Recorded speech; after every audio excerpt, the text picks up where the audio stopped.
Hey, what's up guys? I'm gonna check my laptop, see if I'm on, if everything's going good. I was just putting my kids down, so it was a little late. How's everyone going? How's everyone doing this week? I am feeling much better, let's put it that way. Happy about that. Still a little tiny bit of I guess sickness, but just a little cough here and there. Let's see here. Let's see. Checking to see if I am. It looks like I'm live. It says excellent. Analytics. Okay, it looks like I'm live. Cool. Well, I've kind of got a mess down here. Just been busy this week. May is a busy time if you don't know, if you have kids. May is the busiest time of the year. My son had a music performance Thursday, and then my daughter had a band performance. Was that Tuesday? I don't know, I can't remember. And then we had a baseball game Wednesday. It's just been nonstop, go, go, go, go, go. What's up, Shots in the Dark? How you doing, man? Doing good? That's great, man. What are your plans this weekend? Long weekend? You got some house chores to do? Let me know.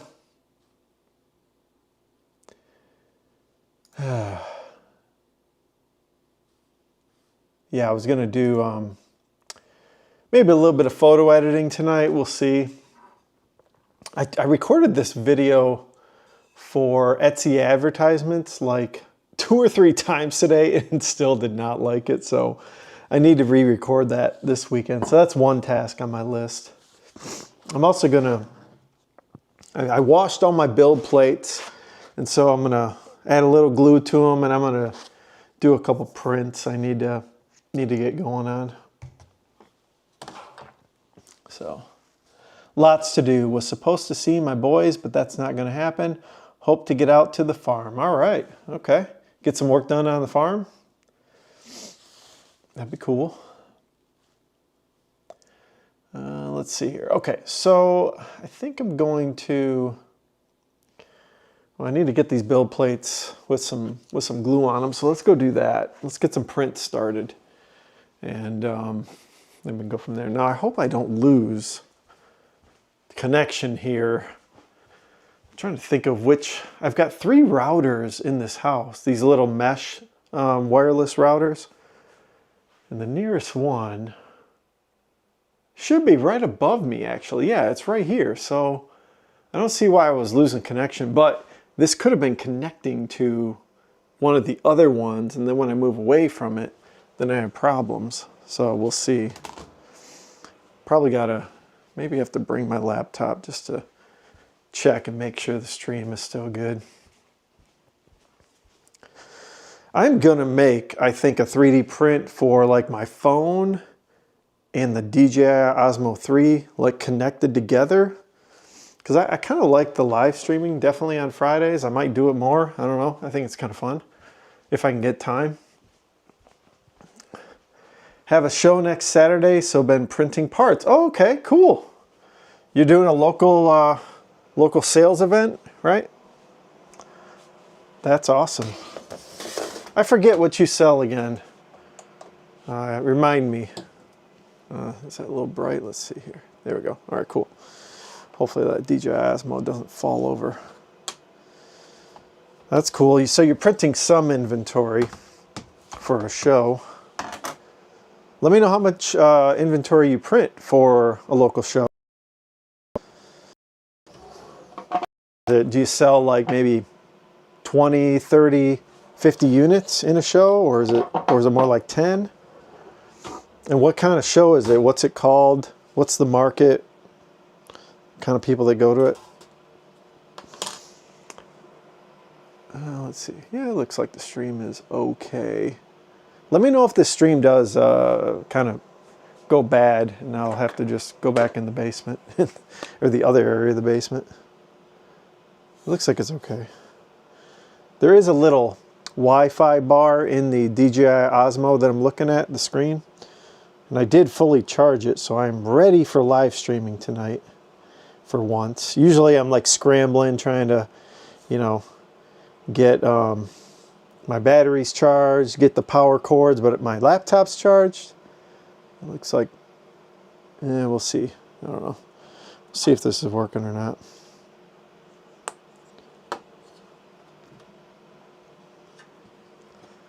All right, I got one plate glued up. I always glue my plates because, dude, I get so disappointed if I have a print warp and then it's just busted, you know.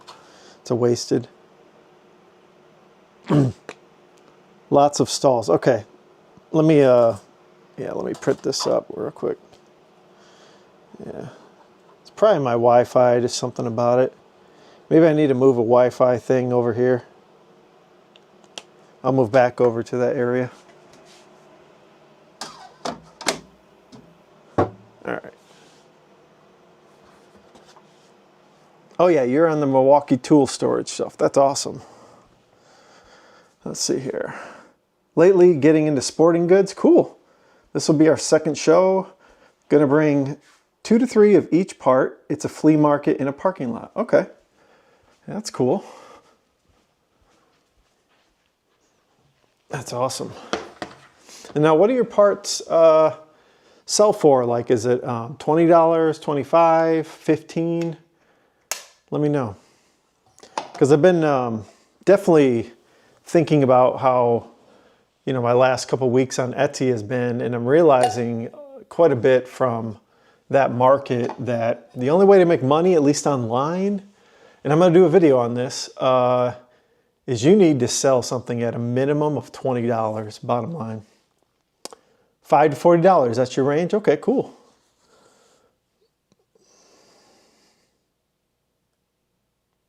You got to make a video, Dan. Yeah, I'm going to be making videos. I got one video already in the works for Sunday. I've already recorded it. I just need to do some minor edits to it.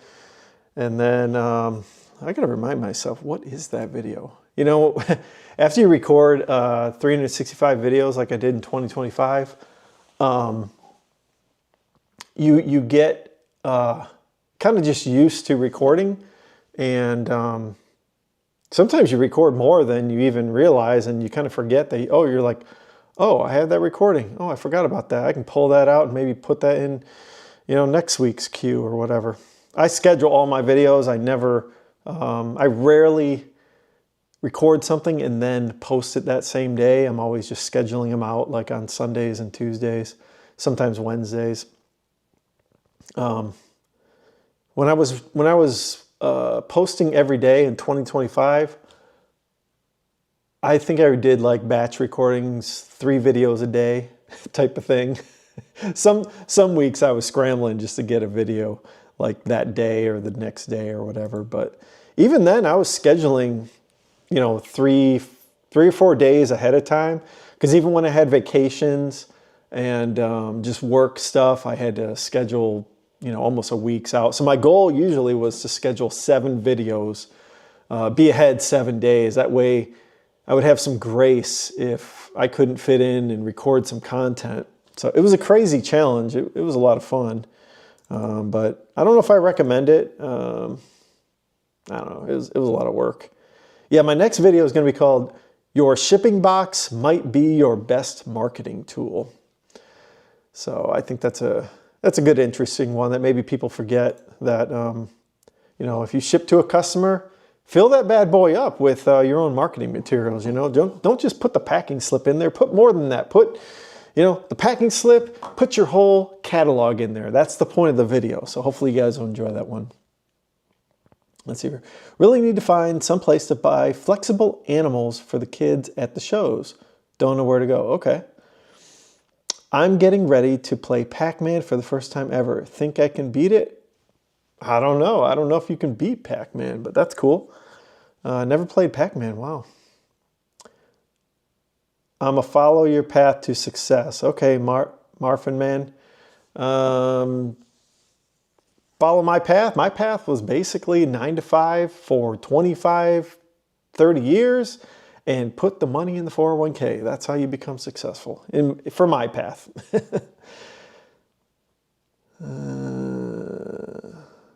Snapmaker prints Flexi toys like crazy. Okay. I may tease Dan, but he's on to some things. Hey, thanks, man. I appreciate it. How's your week going? Are you using a Snapmaker? What 3D printer are you using, if any?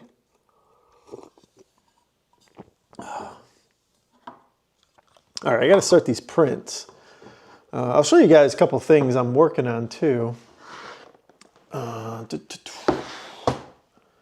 Let's see here. So now you guys know that I have these modules for my wall plates, and the problem is I'm taking these wall plates all around the house and, you know, applying them on the wall, installing them in different locations, kitchen, bath, living room, kids' baths, whatever, to take product photos, right?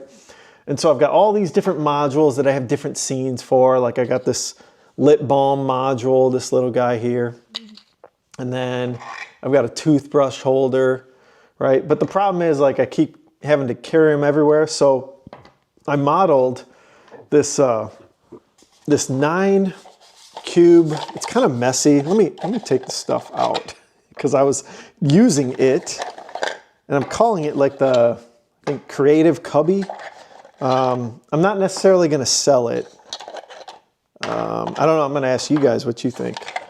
I think I'm just going to maybe start like a membership thing on YouTube and just give away the STL files for some of these fun projects I'm doing. Let me know what you guys think about that. And I'm going to put them on my website and have, like, I don't know, like a $10 charge. And then for my members, I'll just give them a code to get the download for free. I've set it up. I just need to, like, kind of figure out what I want to do for memberships. I think it'd be kind of fun. This is a mess, man. I got a lot of stuff in here. Let's see here. All right. Sorry, guys. Look at all this stuff, man. This is ridiculous how much stuff I got. I got chapstick, not lipstick, but lip balm, glasses, little charger here, toothbrushes. The list goes on and on. Screwdrivers. And I got all these modules. So I made this, I think I'm calling it like the Creator Caddy. So all this stuff that I'm going to be, and I'll do a video on this, all the stuff that I'm modeling from, that I do take little snippets from, are all like freeware kind of files that you can reuse commercially, et cetera, et cetera. And so I'm taking little snippets of things. So I found this little cube here, and I extruded it about 10 centimeters, 100 millimeters. And I made 9 of them here, okay? And then I did like a 3 millimeter bottom here, kind of got it all nice and snug around this. And then I made a handle on the top, okay? And unfortunately, the supports inside these cubes decided to fail on me right at like the 100 millimeter mark, which I thought was kind of interesting. But I think what happened was, I think that it cooled down in there, and somehow the supports kind of just went kapooey. So the handle didn't finish printing, but I got it modeled, and I split it in Bamboo Studio, so the handle is printed separately. And so I got a little mini one, because this was alone, I think it was going to be 600 grams of filament. I got this like black and blue filament just for fun. And I didn't have even enough filament to print it again, and I didn't really need to. I didn't really need the handle. But I printed a smaller one, so the handle can just come off like that, and you just glue it on, essentially. I think I just busted it, maybe. Yeah, I think I did. Dang it. I shouldn't have taken it off. Oh, well. But I could just probably print another one for my son. He wants this little one for himself. He's got little trinkets here and there. Actually, I think I can just glue it together. I think it'll work out fine. So I've got a Bamboo 3MF file with like a 80% print, which is this. And then a 50%, like I made two different sets of plates. But But I think it would be kind of fun just to share STL files, fun files to print, and maybe you guys could have some ideas. Maybe we could share STL files in the community if, you know, if that's something we want to do. I don't know, I'll figure out what we want to do for the community. So let me know what you guys think. Let's see here. I work 9 to 5, day trade, and 3D Snapmaker, 20x print farm. Cool. And you own a MJ shop. Cool. That's pretty cool. Use chamber heater. Oh, you mean for this? Yeah, you're probably right. I probably should have like heated the bed up a little bit more. I don't know if the P2S has a chamber heater in there or not. I thought it was only the H series, and the X2D might have a chamber heater, but I'm not sure. But yeah, so, you know, I don't know if this is something people are interested in. It's kind of expensive to print if you ask me, but, you know, we could share things that are fun. This isn't something that I'm interested in selling as far as like, you know, on Etsy and all that. But I think it'd be fun to share on the community, and, you know, we can come up with different ideas for things that, you know, may not really fit my store essentially. So I don't know, I'll figure it out, you know, we'll see if I'll do that. So, all right, I've got prints of these lip balm things. I finally dialed this thing in to where, I'll show you the problem I was having. It wasn't really a problem. It was more or less just, it was an annoyance. Yeah, so, well, this one's not a good example. Yeah, this one is. Okay, so I got the module in. I don't know if you can see it there, but it's like, kind of like, it's angled just a little bit too much that way. It's not perfectly like perpendicular to this, this unit here. So I had to just thin just that little tiny section out, just like maybe a millimeter or two. And I finally got it dialed in to where it's, you know, pretty much perpendicular. Everything's gonna be nice and straight up and down, so where you can put this little chapstick holder right there. So, hey Tracy, how you doing? Just stopping by. Thanks for stopping by, I appreciate it. How's your week going? You ready for the 3-day weekend? And maybe taking a trip or something? Let me know. But I will show you guys the new products I'm working on. So I've got this little chapstick, little module, you know, or lipstick or whatever, lip balm. I think I'm calling it the balm dock. And then, so that module's done. And then I did the same thing for the toothbrush module. And I got to thin all these out for the different colors so I can take photos with them perpendicular and all that. Make sure that's good. And then I already listed these products here. Let me go run and grab them really quick. Let's see here. The P2S doesn't have a chamber heater. Right. There are third-party ones available. Okay. That's cool. Yeah, I haven't had to use like, I mean, polycarbonate was the toughest thing to get to adhere to the print bed. Definitely glue sticks for that, and I use 100 degrees C for the bed for that, and that seemed to work pretty good. But yeah, maybe a chamber heater would help with that. If I ever get real work with that, like B2B, I definitely would look into that. But let me grab, I'll grab the products that I was working on. Pretty simple, straightforward, that you guys probably can guess what I'm working on next.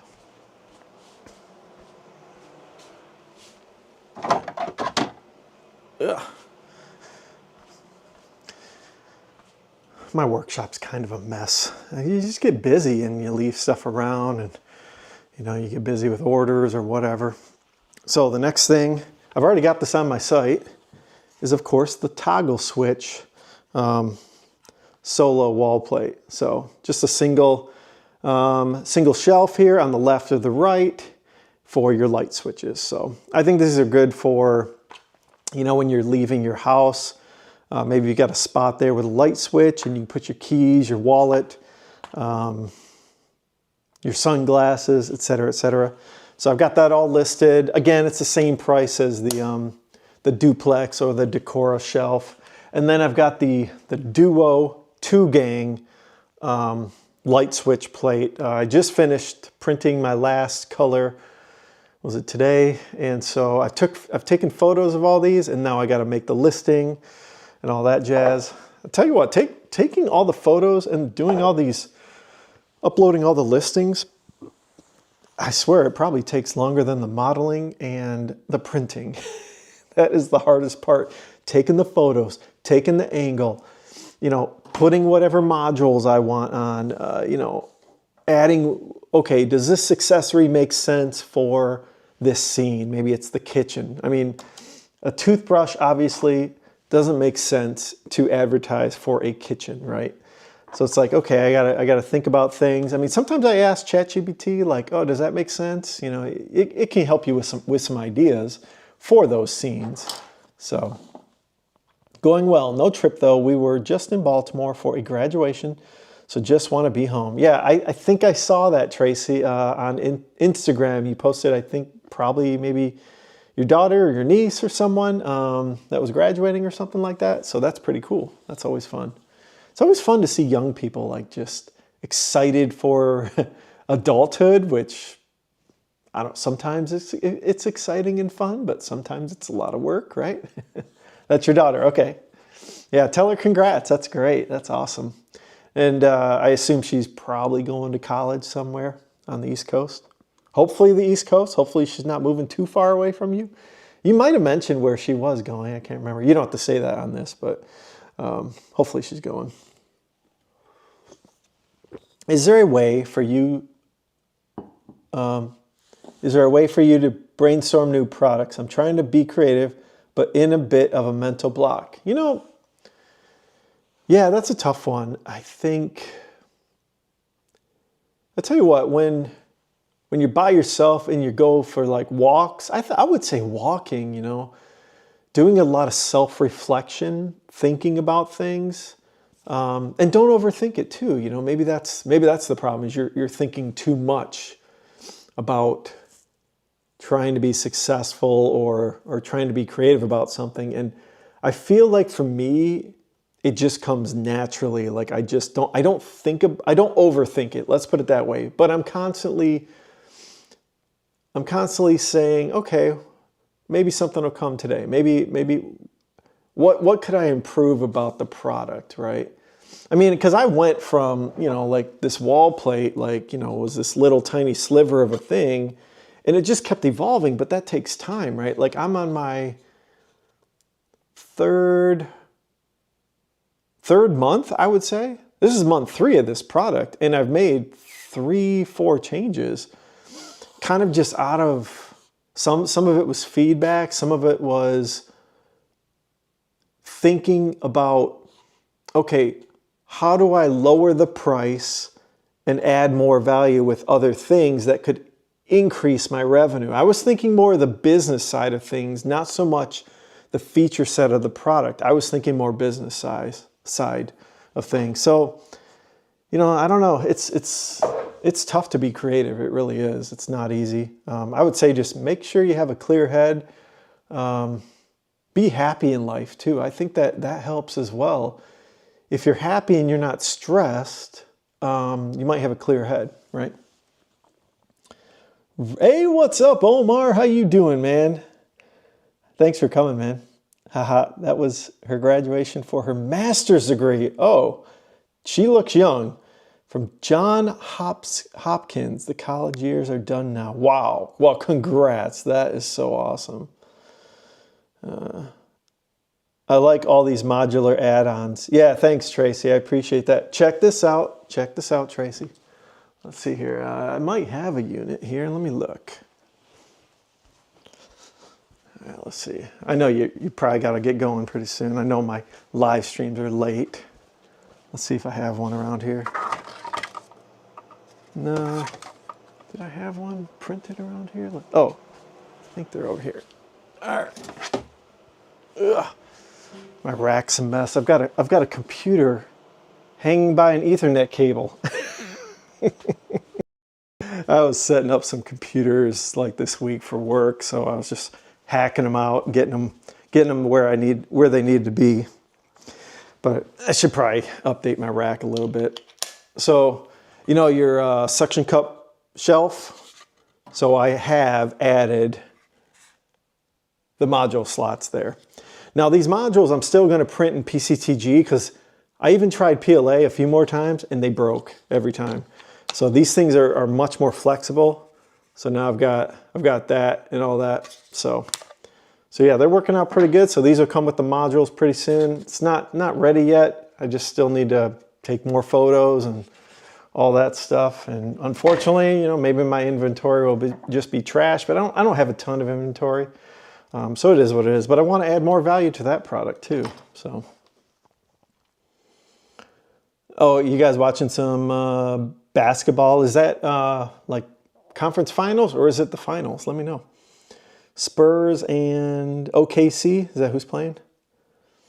Yeah, it's pretty cool, Tracy. I think it'll be an interesting addition. You know, I don't know if it adds a ton of value. I mean, do people want more stuff hanging on these things along with what, you know, you can put in them? It's hard to say, you know. My son is using them. He's got a toothbrush holder on his. And then my daughter's got like 2 of these lip balm things because she's got a billion chapsticks. You know how that goes. I'm sitting here nodding like you can see me. Yeah, that's great.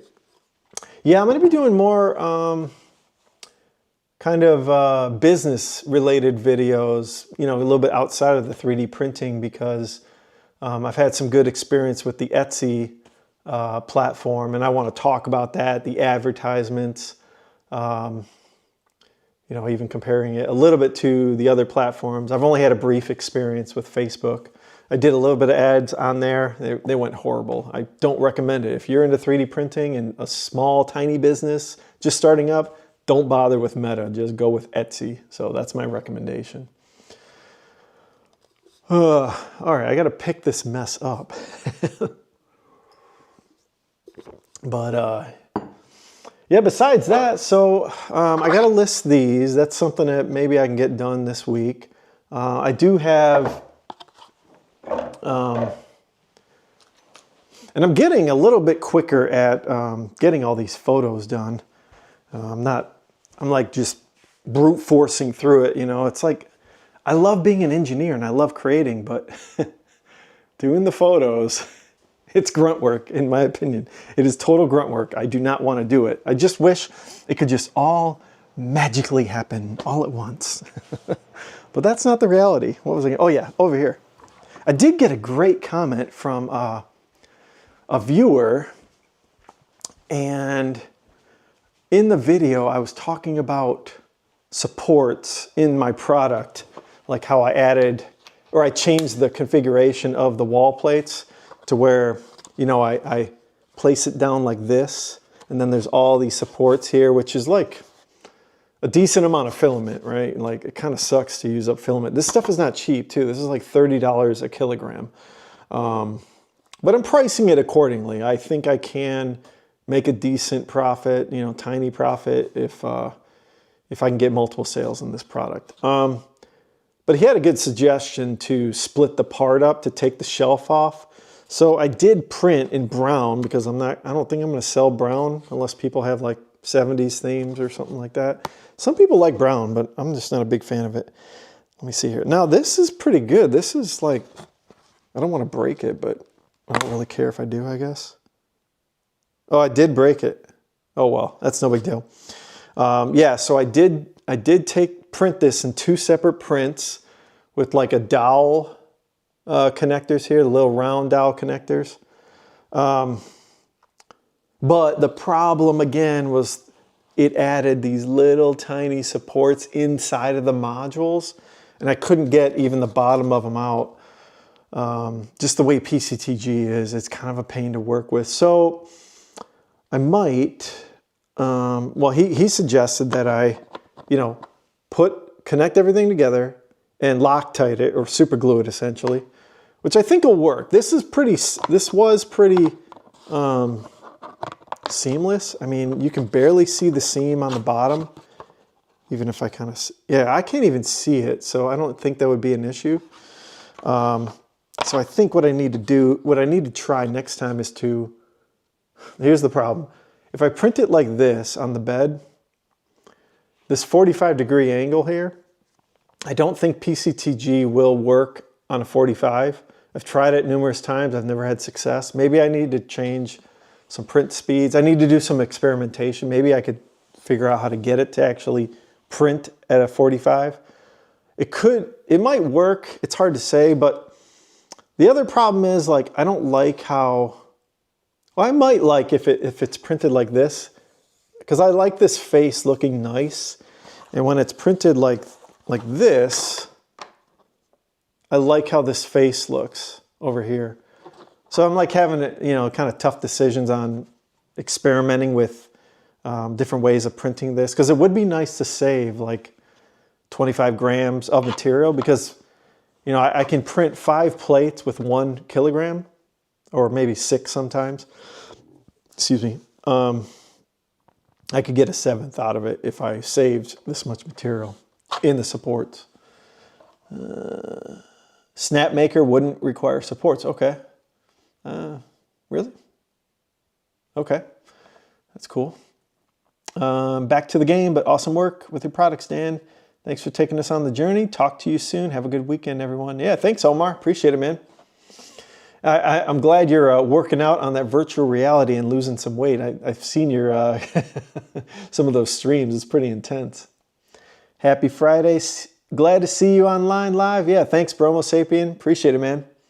My Milwaukee charger and battery wall mount uses 500 grams. Dang! That's like, oops. That's like this thing. This thing was around 500 grams. If you guys don't know, if you joined a little late, I made this one for carrying all my little modules and whatnot. And I'm thinking about like doing a membership where I can give away like STLs for kind of little side projects that I'm working on, things that I'm printing for, you know, maybe myself or maybe my family. I think that'd be kind of fun. Just something on YouTube to share. You know, I haven't done memberships yet. I know a lot of monetized YouTubers do it. I've just never felt like I could add enough value for people, you know, interested in paying $5 a month or whatever. But now that I've got like the 3D printing, I could do STLs. I even thought about doing like a quarterly shipment of an actual product. I think that's a little overkill. Shipping is a killer as far as like, you know, money. I think I'd have to have the memberships even higher if I were to ship something out. You know, I'm still considering it, but I think doing the STLs, I think that'd be a lot of fun. And, you know, maybe we could get a community sharing STL files or something like that, that we're passionate about. Dan, I really appreciate everything you do for our community. Thanks. I appreciate that. Yes, Dan is a good guy. Yeah, thanks. I appreciate that, man. It's hard. It really is hard to, you know, I'm sure you guys know this, like, when you look at your algorithm, what do you see? It's mostly negativity if you have any sort of political or, you know, red pill, black pill, whatever, doomsday content. I mean, that's what YouTube feeds people, is just the negativity all day. I mean, my first viral video was me losing, you know, $28,000 in the stock market. Misery loves company. That is just the reality of the YouTube. And negativity, like the world is ending, we're all cooked. That's what sells. And I just don't, it's easy to fall victim to that. It's so easy to go the negative route. I'm like, I don't want to do that. You know, I just want to be different and just share positivity, share successes or failures, and help other people, inspire them for their dreams. Honestly, like, if I was negative the whole time, I think I'd be disappointed with my kids watching this content. If they were to binge my content when they're in their 20s or 30s and they just saw dad being a negative Nancy the whole time, I think I'd be disappointed in myself. So, and they'd probably be disappointed too. So I got to stay grounded. I've said this before in videos. you got to stay grounded in this game, you know, or else you fall victim. I mean, yeah, you might make more money, I suppose, but like, I'm not looking at YouTube to make a living on that. You know, it's a little side hustle, in my opinion. So it's a hobby. It really is. It's a hobby. It's a hobby business. The same thing with this 3D printing for me. It's a hobby business at this point. Could it scale to a print farm? I would like to scale it to that. That is my goal. I think that'd be a lot of fun to take my kids to like a small office, commercial office, with like 10, 20 printers. Or if I was like Danson 3D prints, his channel, he's got like what, 50 or 100 3D printers. It's kind of crazy. But that is the goal. I would love that. Yes, I quit one of our shared channels because he's attracting such a negative crowd. I know who you're talking about, Tracy. I have felt the same way, and I have not been commenting much on his videos because I feel like he's just going way too far to one side or whatever. It's just like, and I feel like it's not reality. It really isn't reality what this content creator is talking about. Yes, are there some aspects to what he says? But here's the problem is like everyone's stuck in this like virtual, you know, social media land. It's not the same thing as real life. It just isn't. Bottom line. It's like when people say like, you know, oh, I made, you know, $5,000 doing, you know, some business or something, you know, or I made $300,000 this year. That's just not a reality for most people out there. It's just not. I can attest to like my little 3D printing business. You're not going to be making no 300,000. You're not going to be making 100,000. You know, you'd be lucky to make $50. You know, that's what I've made on Etsy over the last 2 months. $50 in net profit. You know, it is not an easy game. So, yeah, just, you know, YouTube in general, you got to be careful. You got to be careful. And it's sad to see creators who are genuine at first, right? And then somehow there's a point in their journey that the money starts really rolling in, probably at around, I'm going to estimate 50,000 subscribers. I think that's that turning point where you're getting probably 10,000 views in the first 24, 48 hours. And it's real money, you know, 10,000 views, $100. So if you got 10,000 views on a video and then you do one every day, you've got, you know, $100 compounding on all your older videos, and it's starting to add up, and you start accelerating that negativity or that, you know, far extreme perspective of whatever it is you talk about. And that's the trap people fall in all the time. You know, they become somebody they're not, you know. Let's see here. You're right. It's not real life, just a small sample. Yep. Those $50 are going to get taxed too. Yes, you're right. But however, though, if you've spent a lot on your gear and whatever it is, your supplies, you can write, you know, you get to take that off of any of the net income. So like a net income on Etsy of $50 is really not net income for my business. It's really a loss. I mean, not a loss, but I get to, you know, totally clear that out with my expenses. So, but yeah, if you do end up start to make a profit, you're right. If you get to be where you're $50 on year end net income, yeah, that's taxed as well. It's so sad, man. We are taxed to oblivion, you know? Yeah, I don't know how businesses like get to a point where, you know, you can have, I mean, you just have to have massive volume. That's the only way to do it, to make money. I don't see my wall plates being massive volume. It'd be great if they were. I think people like them for sure, who are interested in this type of niche product. But I'm having fun. I'm having fun with it. You know, if I could get to a point where I'm at a break even of what I've spent on the business from, all the materials and little gadgets, tools, et cetera, et cetera. And I'll do a video on that. I will do a video on what I've totally spent on this whole project compared to what I've made. And I'm definitely in the red, far in the red. So I won't share that on this live stream, but I will share it on a future video. I do have to go through my expenses, and I have to add in probably, I don't know, the last 2 or 3 weeks. I have kept up with them pretty well. I've got a long Excel list of all my expenses, but I've slowed down, so I've only got like a couple I need to catch up on. But once I've got that in, then I'll do a video seeing how much I need to break even. So we'll see what it's going to be. Let's see here. I think they get a little addicted to the attention as well. Yeah, I mean, for sure. There's people who enjoy the attention. The bigger you get, the more attention you're going to get. You're going to get tons of emails, tons of IMs. And to be honest, I don't know if I would have time for that. And what's interesting, I think, when you're in the controversial kind of spaces, like the manosphere, or I don't know about the women's sphere, what is that, feminism, or doomsday stuff, I think you're going to get more attention and more emails and DMs, I guess they're called, direct messages, in that space versus, like, I think the 3D printing space, if you had 50,000 subscribers, I just don't see a lot of people like sending tons of emails about controversies, because there's not a whole lot of controversies in 3D printing.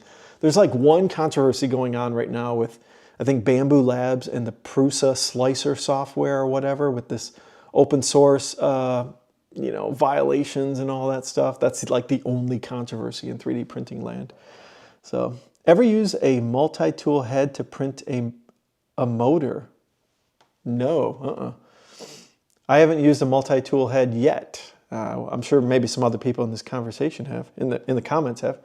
The wall plates are really awesome. Sweet, thanks, I appreciate it. And I do want a multi-tool head printer, because I would like to print the supports in the cheapest PLA I can find, or PETG, or whatever would work with this material. That would save me a little bit of money, just having a cheaper material, and it'd be easier to get the supports out. But they're not that bad to get out, honestly. I just, a little bit of work with the, I just use a little razor thing on the bamboo, the bed razor thing.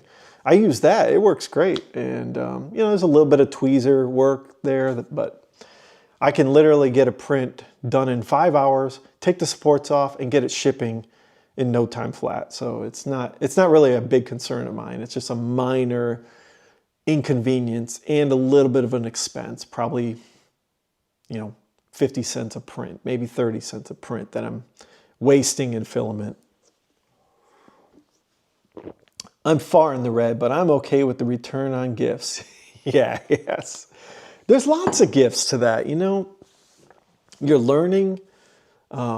If you're selling a product, even if you're in the red, you're selling something to somebody that it's probably going in their house or their car or their gear bag, and you're making their world better, probably. Or maybe it's a toy for a kid that makes their day. Nothing wrong with that, Not every business has to be like just, extremely profitable on day one. You can get there. You just got to keep grinding.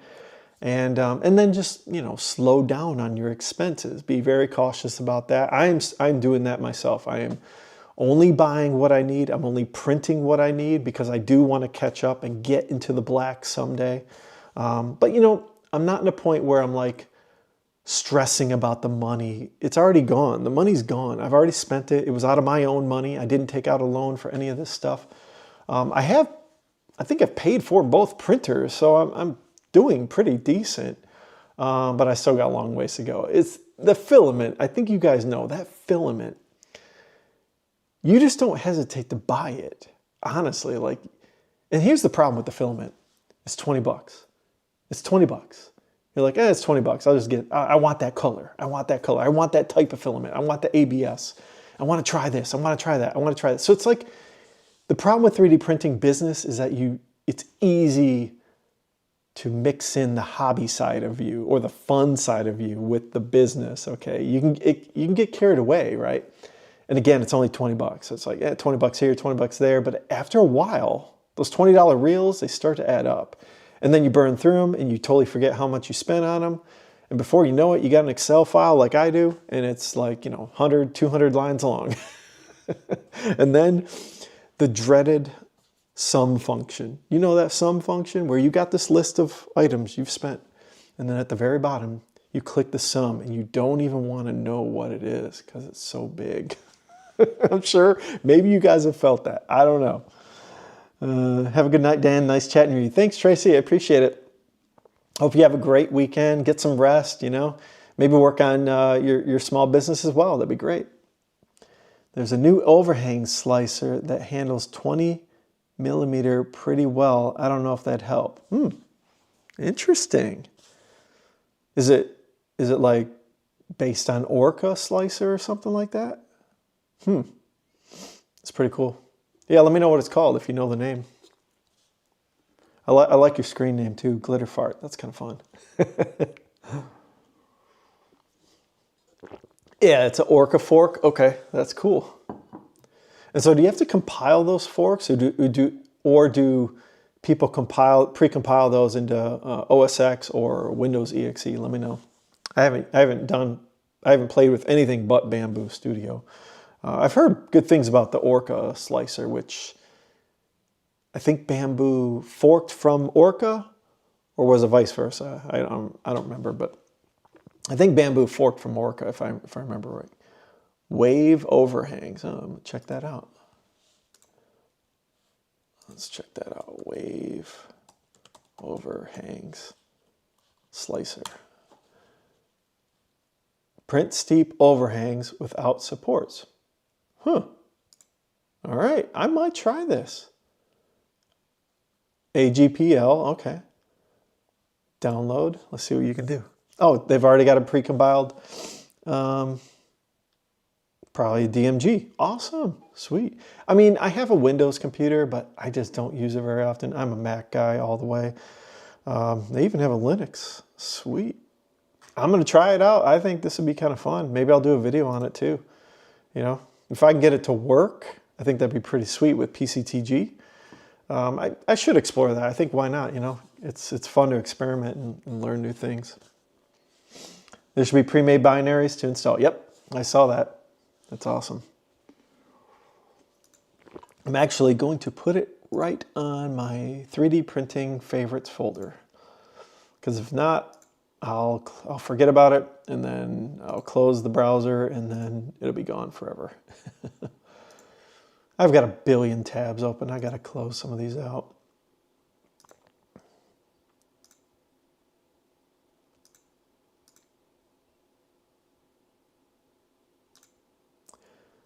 But yeah, the growth on the channel, man, it's been going really good. I'll tell you what, if you guys are into 3D printing, if you're ever gonna do YouTube, I still think 3D printing is a hot niche topic. If you know, a lot of people struggle with niching down, and I just kind of stumbled on it, to be honest. I didn't have any plans to niche down to 3D printing, but I love it. And I think I got just kind of lucky, forget what it was. It was like the first video that I mentioned the Bamboo P2S. It just took off, and ever since then, I mean, I've got like, let me open up my studio. It's like I've got like, I don't know, like 10 videos going like mini viral. It's like definitely not the norm of what I'm used to, but it's great. I love it. It feels good to work on something for a year and a half, not really get a ton of traction. I had one viral video, like I said, a misery video, but that's not how I wanted to go viral and get subscribers on a misery video. I went back and watched like a video talking about like, don't party in your late 20s, 30s, and 40s. And it's a good video, and it only got like 134 views. And I'm like, man, that's sad. Like trying to give advice to young people to, help them be successful, and it only gets 134 views. It's like pretty sad, YouTube, man. I've got some good videos, but the algorithm did not care. But yeah, it's crazy. Like I don't really look at my analytics very often, but like some of these videos, I'm like, whoo, like 8,000 views, 10,000 views, 3,000. I'm happy with 1,000. Anytime I get over 1,000 views on a video, I'm pretty excited about that. Even this video that my TPU feed assist module that I thought like wasn't going to do very well because it was super long. Like I just was like vlogging the whole thing, putting the whole thing together bolt by bolt. I barely even fast forwarded the thing. And that one's doing really good. That's like at 8,300. And I think, let's see here, I got 25 subscribers on that. I just love it, man. And people have been really happy that, I went through the process and showed people that.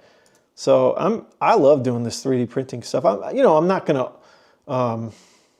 always do 3D printing videos. I like to share my thoughts on the business aspects because I think a lot of people in this community and online on YouTube as well they're trying to do side hustles. Maybe it's, woodworking or 3D printing. A lot of that stuff can be relatable. You don't have to be 3D printing to learn something from myself. If I'm learning something about the Etsy advertising system, right? Anyone can build upon that. Maybe you're into crocheting and you sell things on Etsy, that are crocheted.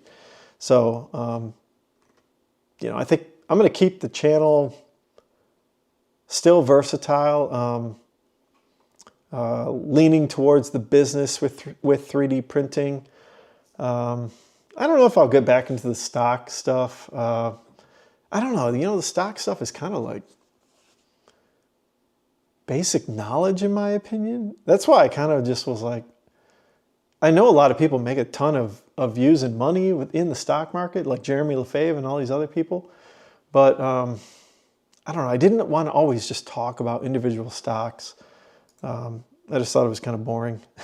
So I don't know. I was all over the place on my channel. Some days I'm all over the place, I'll be honest, but it is what it is. Let's see here. The vids I've seen of it are nice. A lot of stuff I'm getting caught up on after 14 years of checking out of 3D printers. Okay. Let's see here. Legit stage 1 replicators. Now, see, I don't know much about that. Maybe I need to look at that. You're talking about like a machine, these stage 1 replicators? I think somebody else was talking about that.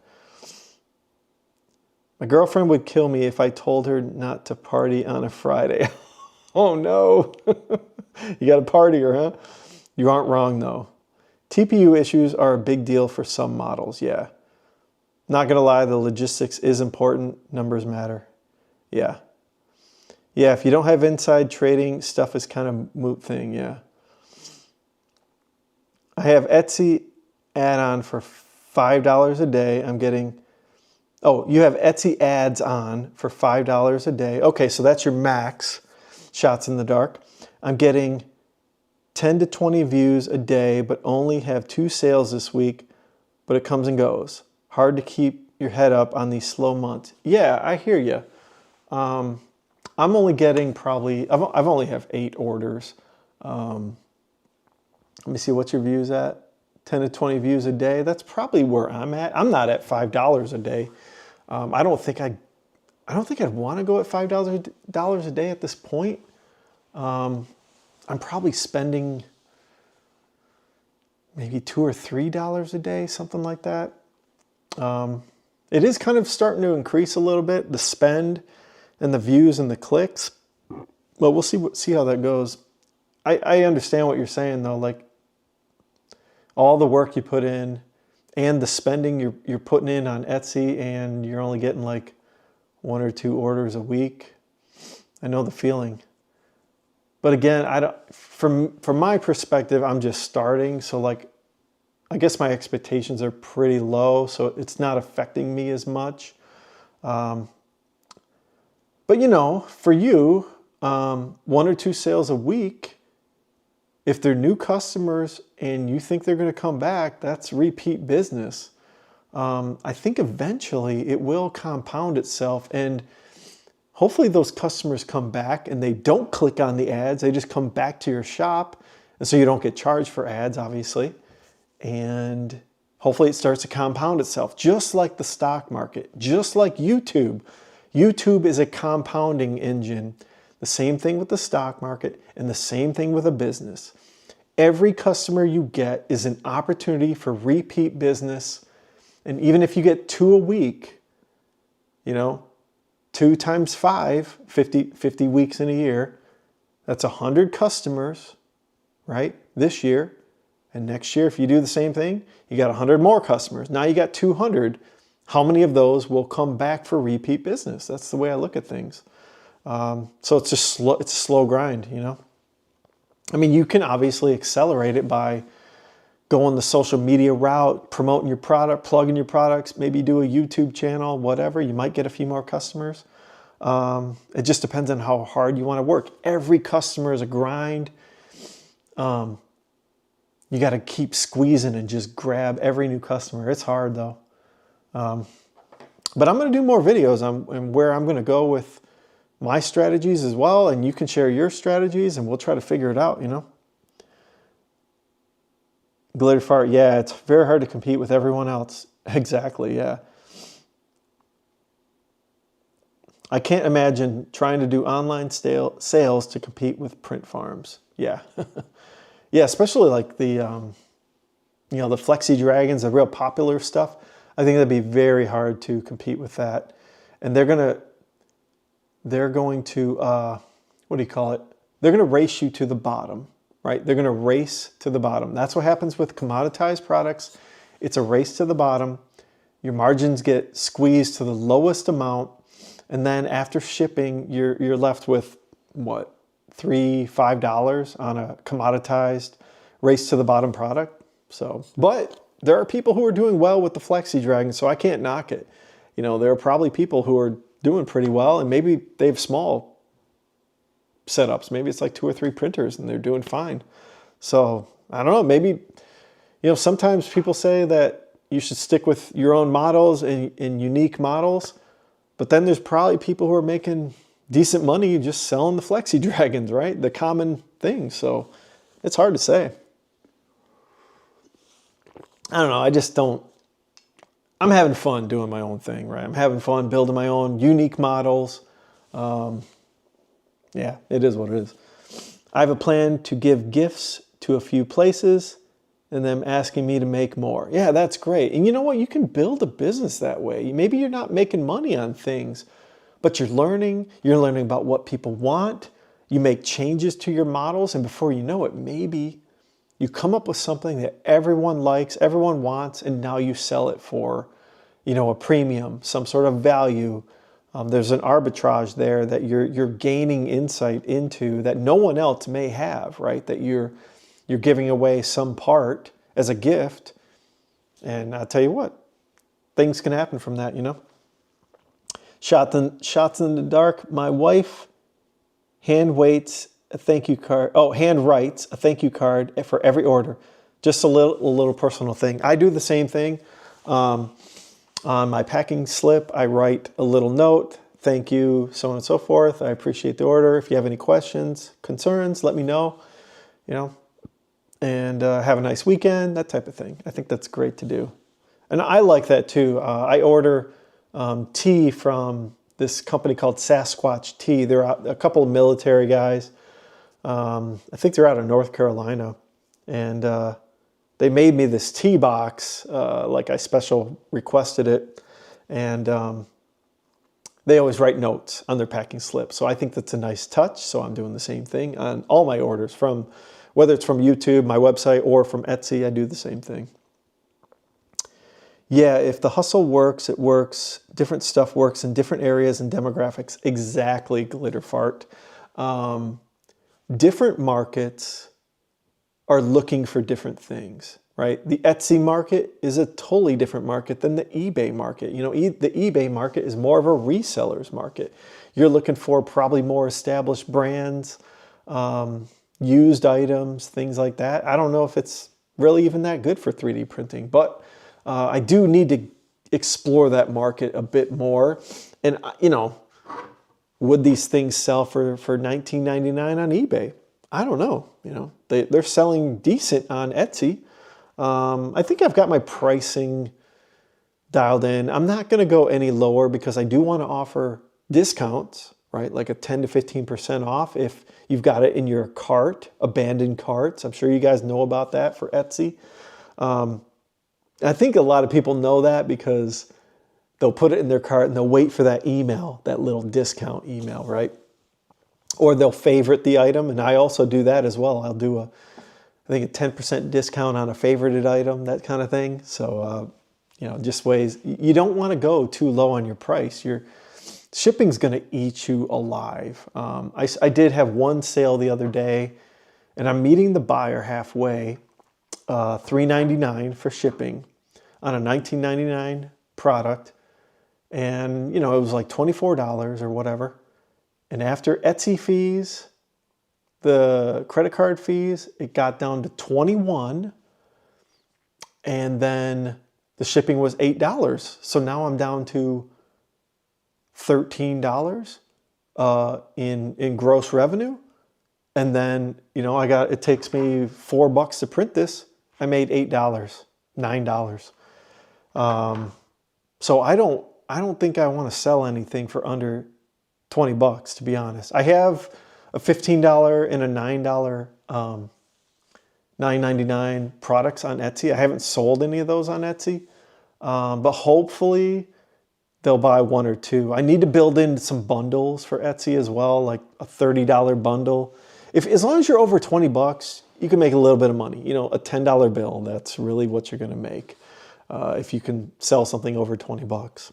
That's where you got to be. You can't be under that. If all your products are under $20, like they're all $9.99, like unless you're doing massive volume, you can forget it. Like you're just going to go broke. That's just my opinion. No offense if you do, but that's just where I'm at with things. Now, let's see here. Everyone loves 50% off, but you got to jack the price up before that. Exactly. It's a weird dance. Yeah, it's all psychology. At the end of the day, it's all psychology. And you got to figure out what works for a particular market. They have a certain psychology. The eBayer customers have a psychology. Maybe it's the auction psychology, right? You start high and then people, you know, or no, you start low and then people bid it up, right? That's a whole different psychology. The Etsy people, I think the Etsy customers are more, they're definitely willing to spend some money, that's for sure. They're willing to spend money on shipping. I think I've gotten half my orders, they've paid for shipping, that $3.99, like I'm meeting them halfway there. And they're willing to wait, they're willing to be more patient, I think, in general. I haven't heard any issues from my shipping, and I think most of my shipping is like 2 to 5 days before it gets delivered. And they want something unique, and I think they understand that something unique and handmade and made in the USA it's just going to cost more. So, you know, it is what it is, yeah. Etsy are all DRUG users. Hey, maybe, you know. I know my wife goes on Etsy quite a bit, and I was at a music concert my son was singing in, and I was looking at all these people's phones, seeing what was on their screens, and all the ladies, they had that Etsy right on their front screen. So I know that the ladies use Etsy. So eBay are also DRUG users, but only METH. Okay. Maybe, you know, I don't know. All I know is they just got to get that credit card out, you know, and swipe, swipe, swipe, right, guys? So, and gals. I'm sure there might be some gals on here, and I'd appreciate it. Let me know. Oh, I have not started the print yet. Just talking everyone's heads off. All right, I think I want to print these new chapstick things, the balm dock. So I've already got the white. I think I need to, these only take like 18 grams of filament, so I can print all 5. It's like not even a big deal, you know. They are a nice add-on, I will say that. Like if I can get, I do like the fact that these have these modules now, and you know, I think it can get people coming back for these little, you know, $9.99 modules. Maybe they buy, you know, 2 of each one, and then maybe they buy another wall plate to go along with it. You know, I don't know. I think it's just a good way to upsell people and have them come back, right? And I will tell you guys this story in a minute. Let me start this print of my first Etsy seller. And I think I did a video on it, but I'll just repeat the story because I think it's kind of a good one. She did reply back. Let's see here. I'm sure you guys can kind of tell I'm still have a little bit of drainage from being sick last week. So it's just one of those things. All right, come on. I gotta find these files. You know, and that's another thing. I need to go through my computer. I've got so many 3MF files now. Like I need to really go through and organize them all. I've just been kind of lazy about it. Just one of those things.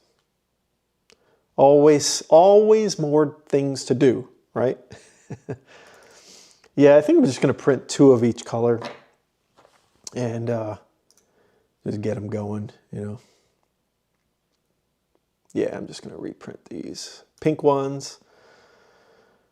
Slice the plate. Make sure I got my settings good. Oh yeah.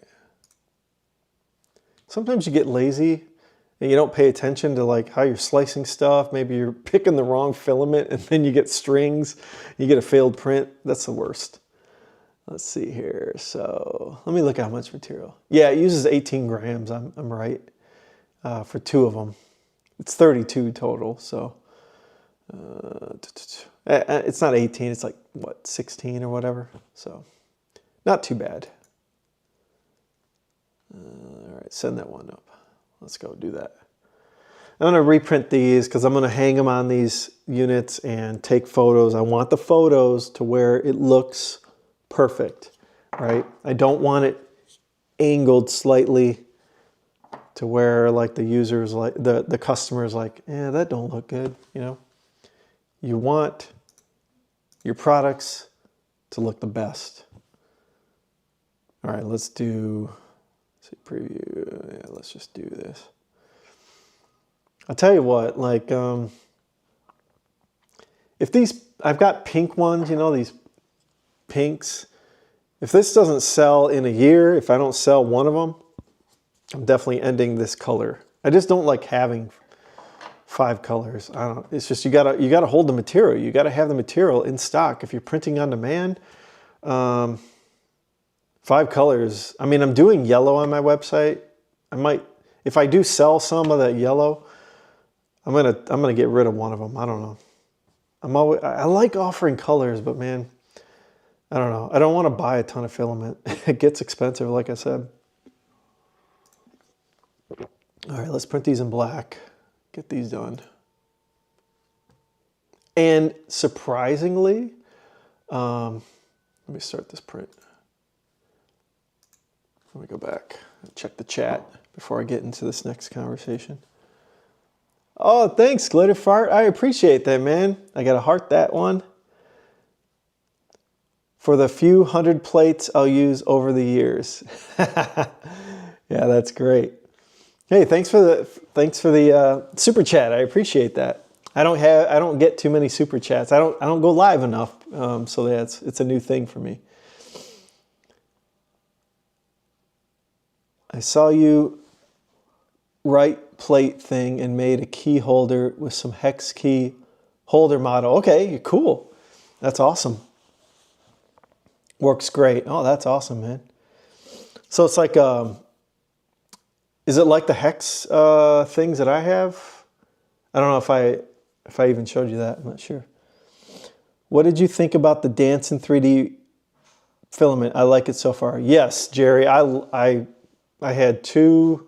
Actually, one of the prints is in my daughter's bathroom. I printed one of these units in his Stessi hot pink, and it's great. Feels great. I'm thinking about offering it as one of these shelves, as well as one of these brush mounts. I think that hot pink would look really good. So I'm gonna print a few more. I've just been so focused on these wall plates because I've got momentum. I gotta stick with what is selling, and then I'll circle back to these products. I mean, they're listed. It's not like I'm taking them down, but I'm not like making improvements to them yet. I just haven't had time. But yeah, I like his filament. I do want to print. He's got this light blue one. I bought it, and I do want to print one of those shelves in that light blue. I think it'll be pretty sharp. So I'll do a video on that too. And I've gotten like 2,000 views on that video. He's got a popular channel with the 3D printing community. I just used Boole to add a hex key ring holder to the bottom of a plate with a shelf. Oh, sweet.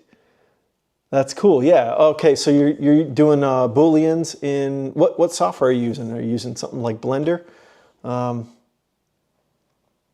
Yeah, you probably did a union with a key ring holder to the bottom of the plate. That's awesome. Of a shelf. Sweet. So it's kind of like my module system, right? Where I'm adding these modules. You know, something like this. I think my next module I'm going to do is just for like a key hook. I think I can probably find a sample or an example, probably free to use. And then I'll just make modifications and do a union to this. Basically, this model here, I've got as an individual model, the module itself. And then I just union stuff to the front of this, whatever, you know, I can come up with. So, Elegoo's Orca Slicer, okay. Oh, so you use that, okay. So it's got the capability of doing like a union or a Boolean, yeah. But with the little hex patterns and inserts. Oh yeah, yeah, cool. All right, awesome. I just ordered 10 spools from him. Looking forward to trying them out. Awesome, yeah. Did you get, I would assume you got a discount, like maybe 10% or 15% on 10 spools. Yeah, he's got a lot more out now.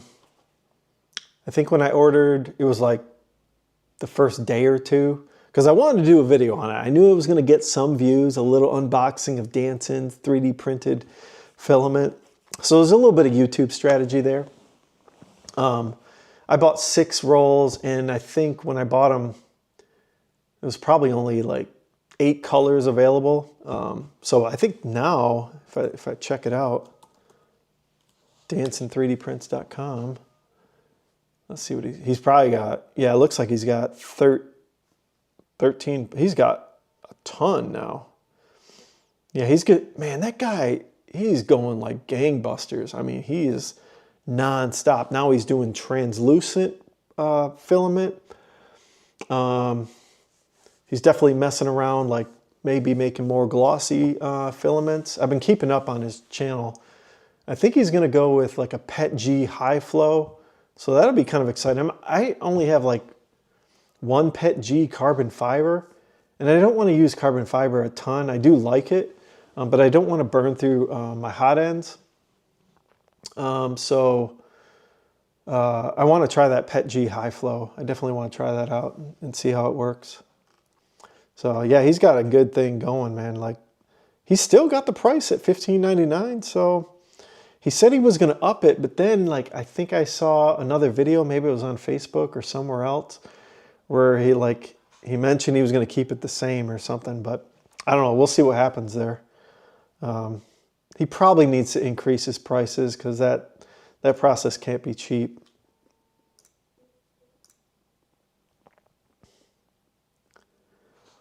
CYMK print is a thing with multi-tool heads. Okay. I think the discount was 20%. With the discount, his prices are very reasonable. He currently has 19 PLA colors. Yeah. Yeah, I mean, that guy's ramping up quick. I like his little alarm. If you guys have watched his videos, if you haven't checked out Danson 3D Prints, check it out. If you're into 3D printing, you'll learn a lot about the extrusion process. Look at how he's been building this extruder line. And he's got this like every 2 minutes when a reel is done, he's got this super loud alarm with a little light that's swirling around like a hockey rink light, like it's like a goal, and one of his employees has to go unspool it, put a new empty spool on, and let it go to re-spool, because that thing runs non-stop. So he's got a good process going on there, and he's just pumping out the filament. And I think the last video, maybe it was today or yesterday, he's rolling up for his own use, like 1.25 kilograms, and he was using Sunlu empty reels, empty spools, and he's like loading up like 1.25 kilograms. He's like, I think I could get it up to 1.35 kilograms. I'm like, dude, you don't need to go that crazy. You know, you got enough going on. Like, don't push yourself to screw up your AMS systems by, you know, putting 1.5 kilograms on a 1 kilogram spool. But he's got it going on, man. He's got that crazy TikTok live business. Man, that's some insane. He's just a hustler nonstop, you know.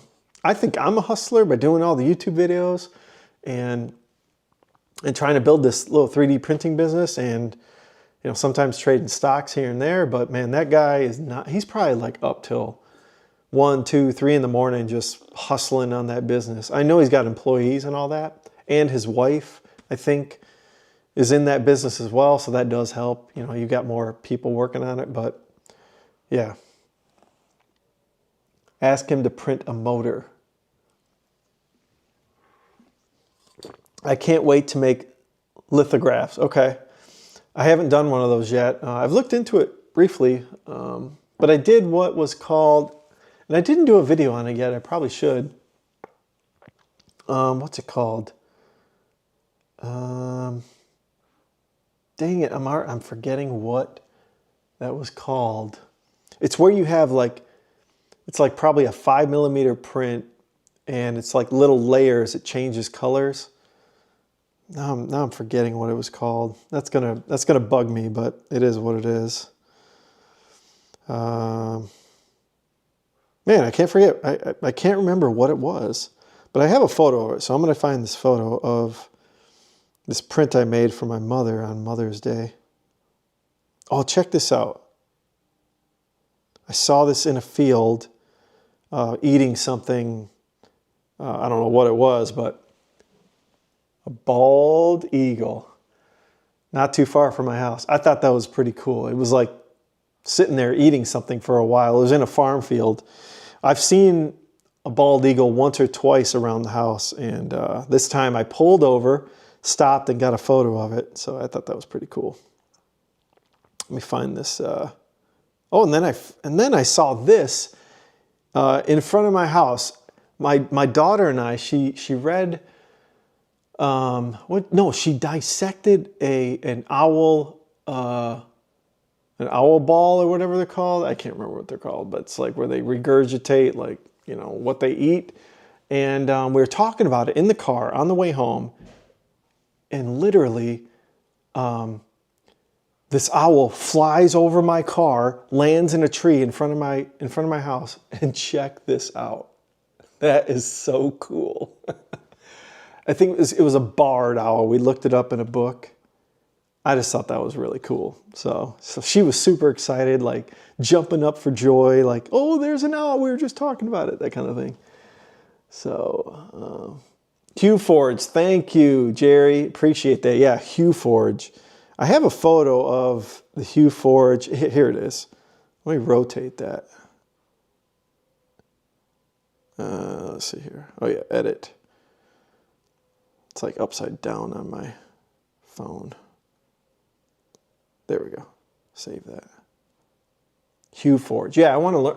I want to try that a little bit more. I think it'd be kind of fun. I miss finding eagles roosting when I went to check the cows. Oh, really? Okay. So do you live on a farm? Yeah, so I did a Hue Forge for my mom. She's really into Dorothy and the Wizard of Oz. She went to Las Vegas with my dad, and they went to the Sphere and watched the whole thing. But it's pretty cool. The bottom layer was black, so the main layer, and then as you go up, like 1 or 2 millimeters, you change colors. So I went from like black to gray to white, and then blue, I think, was the top layer. I think it turned out well. She really liked it, and that's a nice, you know, affordable Mother's Day gift. And then I printed, I don't know if I took photos of, let's see here, of these birds. I don't think I did. I probably should have, but I just had a couple PLA, like a robin and an oriole, these crocheted birds. So that worked out good, you know, a couple little gifts. So no, I used to manage 250,000 pounds of beef though. Yeah, that's crazy. Yeah, on like a farm or whatever. So you probably saw a lot of birds like that. Not by choice, yeah. I hear you. Probably some work, right, you had to do? Like working a kind of a farm. I think I know what kind of farm you're probably talking about. Let's see here.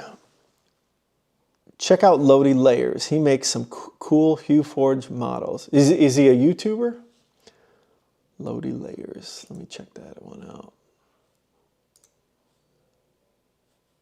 I gotta get back on YouTube. YouTube. I can hear my printers cruising along. I'll go over there and check them out in a sec. Layers. I'll tell you what, sometimes when people... Lo-fi, okay. Even still, like, sometimes when you type in a YouTuber's kind of name, sometimes it doesn't really find what you're looking for. Yep, okay, I found it. I'm just gonna hit like subscribe, and then I'll get some stuff in there. It'll be in my subscribe list. I don't like to go on channels when I'm on a live stream, because then my audio might start going because they've got a preview going on. It's just one of those things. So, but yeah, I'll check that channel out. I only have like maybe 2 or 3 3D printing channels, Dance and 3D Prints, and I forget the guy who's doing the print farm, where he's got like a new building he's doing. I watch him too. He's got like a Print Farm Academy. I've heard good things, like I've heard his program is legit. You never know with YouTube, like who's a grifter on YouTube. Everyone's selling courses. Not me. I'm not really into that. I don't have time for that. But yeah, I've heard like some people in my community have said that he's got a legit curriculum for print farms, essentially. And I think Chris from Off the Bench, he's another guy I follow. I think he uses his spreadsheet on how to price some things. I think maybe that's who... Might have been him. I don't know. There might have been a few other 3D printing YouTubers I've seen that use that spreadsheet for pricing their products, which I think is a good... I've seen his video on it. I remember kind of what he says for pricing your products. Take into account your electricity, your print time, the machine maintenance, your time. There's like a formula he's got, which I think is pretty decent. So...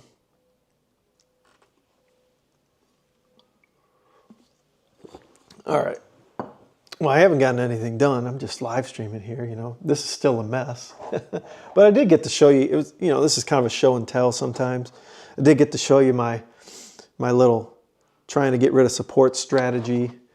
And then I did get to show you my little creator cubby. And again, you know, let me know if you guys are interested in doing maybe a membership STL sharing type of thing. You know, something I'm thinking about a little bit more, maybe a little bit more serious than I have been in the past. So, but yeah, this game table has kind of become an extension of my business. I lay all my stuff on here, and then I take photos over in my photo box. I have been cleaning it up from time to time, but when I get busy, when I'm just hustling, it does become a mess, which is a good thing. Being busy and getting messy that means you're making little progress, baby steps every single day. And that's what you got to do. It's like one little thing at a time. Maybe it's some tiny improvement to your product, or it's a tiny change, and it may take you, you know, a day or two to reflect that change for your customers. You know, it's a baby step in the right direction, and that's all you can do. Is like there are people out there who say get 1% better every day, and you can do that with any business. You know, 1% better. Some days are better than others. Some days you're gonna make more improvements than others. Some days you're just not feeling it. You might make one little change, but that's better than nothing, right? That's the way I look at things. All right, got my screwdrivers here. We'll go check on those prints for a second. I saw another like live streamer, YouTuber. I think he's into like arcade stuff, but he does like a live stream where he's showing a live print going on. And so he's got like OBS Studio with one camera feed on the printer and then another on his face. I thought that was kind of a pretty nice setup. So, you know, maybe I'll consider setting up some cameras over there, and maybe I could stream it into my computer in OBS Studio. I don't know, something to think about. I might print a couple of these things because I can fill this thing up with all the stuff that I want to carry around. But the next one is going to have a nice handle, so. But again, I'll spend more money to do it. You know, it's like 500 grams. There goes $10. I don't know. I don't know if I want to print another one. I'm trying to be very cognizant of my spending. You know, you got to be a responsible business owner. It can't be all fun and games. I'd like to just work with the cash flow that I'm getting from the business if I can get to that point. So let's see here. I have decks that way. As long as the mess doesn't stay for more than a few days, it's all good. Yeah, I hear you. Hey, Irene, how you doing? Hopefully your night's going good. Hopefully your weekend's starting off nice. Thanks for stopping by. I appreciate it. I want to get a setup to show bunnies, chickens, and my prints. Hey, that's kind of a cool combination. Animals and 3D printing. Now, do you mean like real bunnies and chickens or 3D printed bunnies and chickens? You know, because you could be showing that too. You're talking about like a deck outside or something? Is that what you were referring to? I think. Yeah, I think so, maybe. Yeah, yard bunnies and our hens. Okay, that's pretty cool.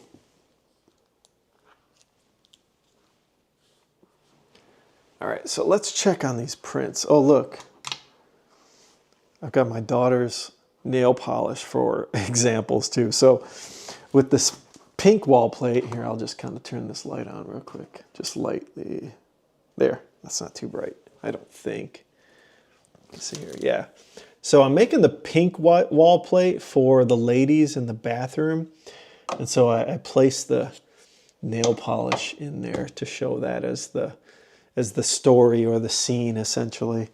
We'll see if I can sell any of those. I still haven't sold a pink wall plate, but I think somebody eventually will be kind of interested in not the boring white or almond wall plates. They want something a little more vibrant for their, plush bathroom, that kind of thing. And I'll tell you what, as far as the scene goes, with that pink wall plate, with how AI helped me build a scene, a nice bathroom scene, a female bathroom scene, I think that does look really good. So let's check these prints out. Let's see how they're doing. It's up there. Yeah, they're coming along. Just getting started. And I'm doing 2 pinks.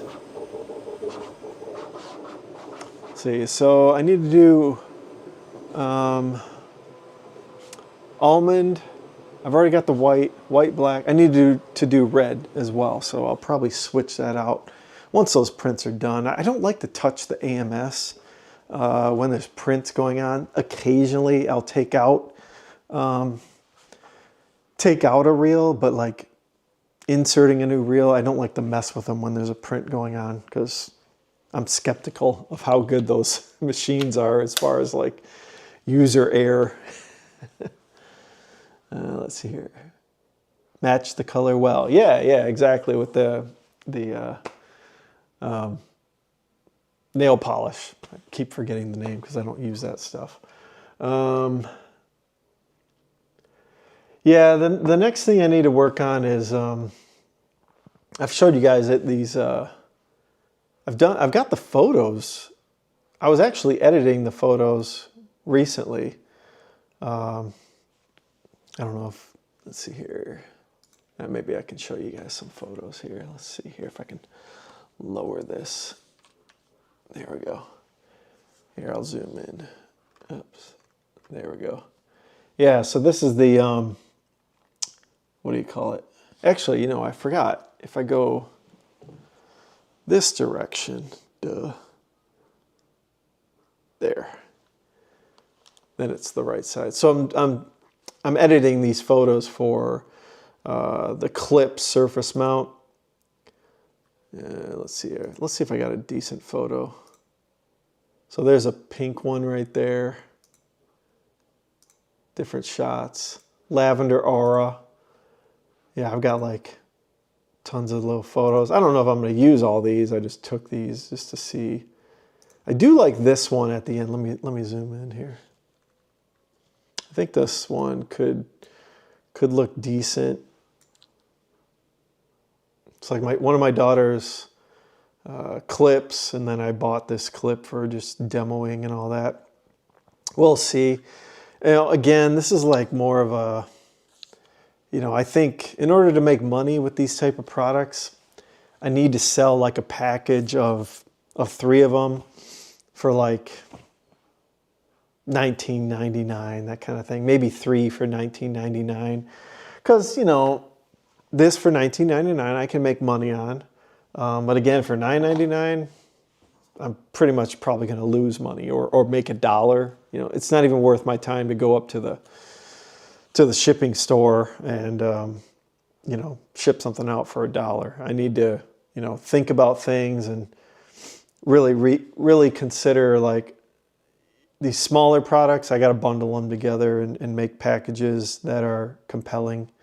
Because, the cost of goods of these products, the clip, the brush, and the other little products I have, if I put 3 in a package and the cost of goods is maybe $3 to $5, somewhere in between there, it's a 4X. I can definitely make money on that. And gain customers, right? Every new customer, like I said, it has a compounding effect. They might come back next year and buy from you. They might come back in the holidays and buy from you, right? I mean, I think this time of year is probably, I guess, the slow season, maybe. Unless you got like kind of a product that's prime time for summer, right? So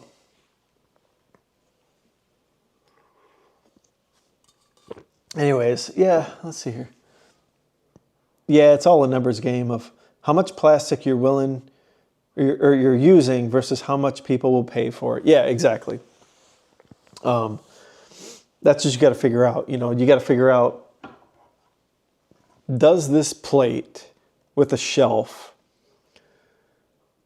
you know, does it add enough value to where someone's willing to spend $20 to organize their life a little bit more? Or like Shots in the Dark, he's got a tool charger holder. Is somebody willing to spend $40 or $30, whatever his products are, to hold a battery charger? And I think a lot of people will, that are sick of that battery charger on a shelf, and when you go to unplug it, it falls off the shelf, right? You want it mounted to a wall. I could see that being worth $30 to someone, right? It's a convenience factor.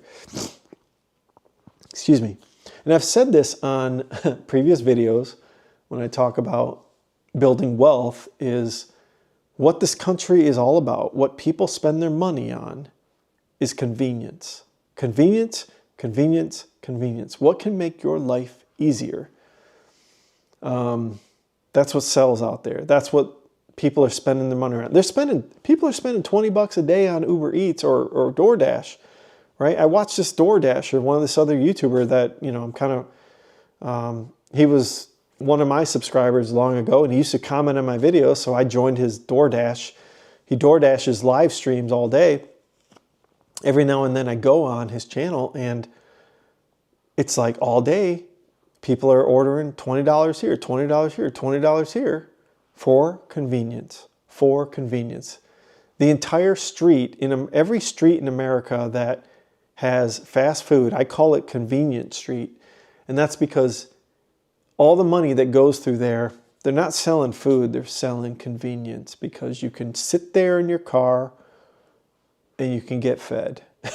You know, even though it's not real food, that's what you're buying. People don't want to take the time to make their own dinners anymore. People want the convenience of being able to put stuff in a location and stay organized, right?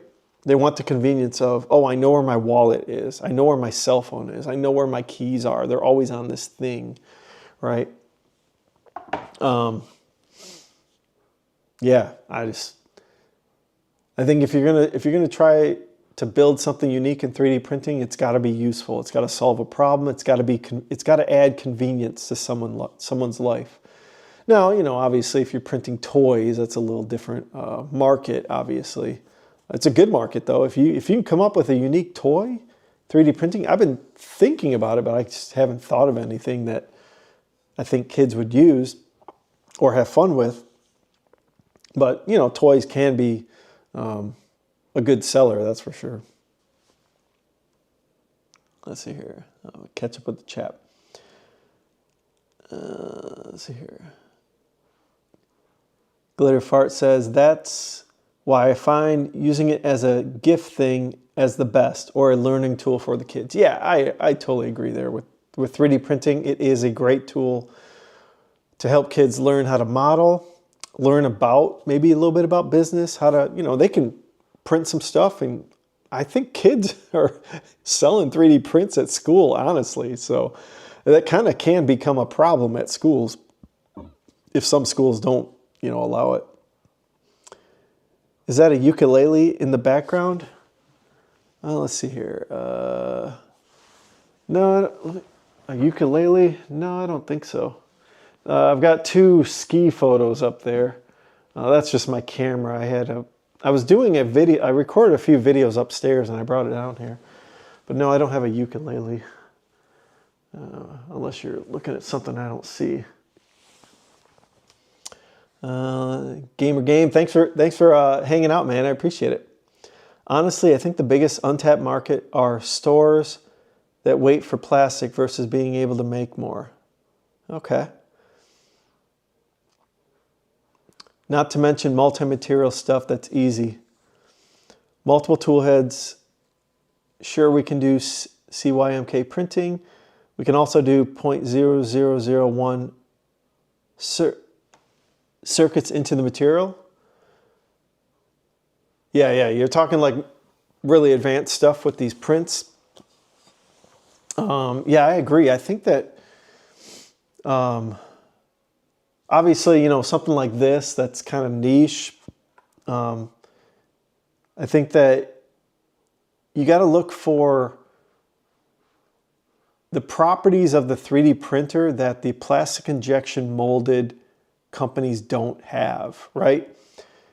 There's got to be attributes to these 3D printers that you got to think about that the big box stores don't have, right? That's really what it comes down to compete with them, is find out these little edge cases that the plastic injection molded products just don't have. I mean, it's not going to be easy to figure that out.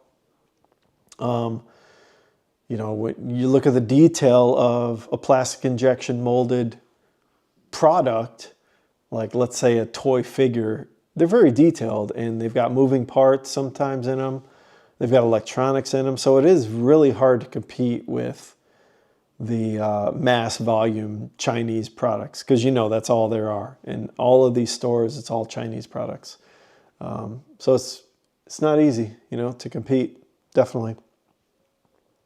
I would like to look into wholesale selling. I think I've seen it advertised on Facebook. I also went to a dance. My daughter's into dance, and there's a little boutique store downtown Kalamazoo. And I went and I got a gift card for my daughter. She had a recital, so we got a gift card so she can go in there and buy, dance clothes, essentially. And I was talking to the owner. I think she was the owner. And they did have like little hair ties and clips and things. So I showed her my little hairbrush retail product, and she was pretty impressed with it. And she said, well, I asked her, I said, so how would I, sell my product here? Would you be interested? And she goes, well, I look at this wholesale website called Fair, Faire, I believe it's what it's called. Now, I don't know I haven't looked into the pricing of it, but I've seen it advertised on Facebook a few times. I don't know if you guys have experience with it, but I might look into it a little bit more. Once I get out of wall plate shelf land, which I'm not out of yet. Again, I have momentum. I'm not going to focus on something that doesn't sell. But yeah, it's called Faire Wholesale Marketplace. She said to look into that. And it's kind of like a market that you advertise your products on, and all these boutique shops, they're shopping on there for products they want to put in their stores. And she said that's a good way to get into retail brick and mortar stores. So I'm going to look into it for sure. And she said that, sometimes they offer deals where they'll allow the storefront, the brick and mortar store, to, acquire some level of product from you and allow them to ship it back for free, that kind of thing. So you probably got to be careful with what you offer on there, and what deals like this Fair platform offers their clients, their customers. But it's another avenue. It's another market. It's not eBay. It's not Amazon. It's not Etsy. It's brick and mortar. I did sign up for the GS1 barcodes. I've got 100 barcodes. I've only used 4. I do want to sell these little brush surface mounts. I think I could probably retail them for maybe $9.99, wholesale for, I don't know, $5 a unit, and ship 100 units to one customer. I don't know, maybe that could work. Because I am familiar with the distribution business. The company I work for sells only through distribution, so I understand the business model. So that's going to be my next avenue, is I am going to look into distribution, and we'll see if I can get a buyer, Let's see here. I want my Creator 5 to test if we can print a motor. Are you talking about like a real, like what do you mean by motor? You talking about like a small, tiny motor for like RC cars, that kind of thing? Or are you talking about like a gas-powered motor or something? That's kind of crazy. I have a lot of old copper low-temp filament. Okay. Never tried Fair. I'll definitely check it out too. Yeah, this Fair wholesale market could be interesting. I don't know what the fees are. They probably say on their website if I did a little research. I mean, there's a sign up to sell thing. The platform for retailers. Yeah, and again, I mean, you look on their site, it's all like kind of custom niche Etsy style products, but probably more for the serious volume type of seller and buyer. Yeah, it could be interesting. But I'm going to also go to the lakeshore of Michigan, Lake Michigan. There's a bunch of little towns. You know, I might do like I might make like a hit list of like, you know, maybe 5 stores, drive out there. It takes me like 45 minutes to drive out there. Go to like South Haven and just do the same thing. You know, maybe if I set up on Fair with my store link or my shop link or whatever, just at least give them a QR code card stock and just leave it there with the cashier, or maybe I can find the owner, maybe bring some sample products and then say, hey, here's the Fair website. I know you guys shop on there. Here you go. Instead of buy from China, buy from me, the USA, right? I can ship you 100 units, you know, that kind of thing. It's not like they're going to buy 1,000 units from you. A boutique shop, they're going to buy, maybe not buy, but they're going to want you to ship to them, you know, 100 units and see if they even sell, right? I don't know how that all works. Like, do they buy from Fair? You know, do they take a risk and buy inventory from a company like mine or from China? I would imagine from China, China's not going to just say, oh, here you go, try this out. They're going to say, give me the money, right? So there's some things I'm thinking about. Drone motor style. Yeah, okay, electrical. Yeah, okay, cool. So you're doing like some PCB work for these motors as well? That's pretty cool stuff. And that's huge right now with what's, you know, going on in Ukraine and, you know, the whole thing's going on overseas. These drones, it's big right now. So if you can get in that space, who knows? Maybe you can 3D print some motors that go in drones for, who knows, you know, realty, YouTubers would buy those drones. I mean, I know that the Chinese companies, DJI, have them, but maybe there's an opportunity for 3D printers for those motors. No, PCB all in the printer. So you're making PCB boards with the type of printer you have? That's pretty cool. Yeah, that gets... No, PCB way, no, nothing. Just print it. Okay, yeah, I'd have to look more into what you're doing. I'm unfamiliar with that territory. I really wish I would have studied a little more electrical engineering to understand how all that stuff works. It's definitely still pretty big right now with all the AI stuff going on. Let's see here. Oh, I will show you this too. Oops, kicking my thing. So I made more display boards. I had more of these white boards, and I cut out more 16 by 16 for my toggle switches. And yeah, I've already taken photos with all these. And then I've got the 2-gang unit there, and then I think I cut out a 3-gang unit. I don't think I mounted let's see here.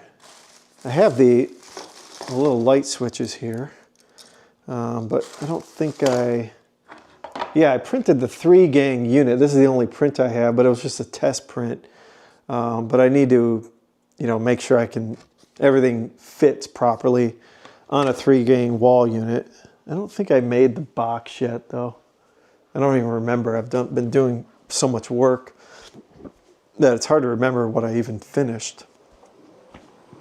Oh yeah, I did get it mounted on this board.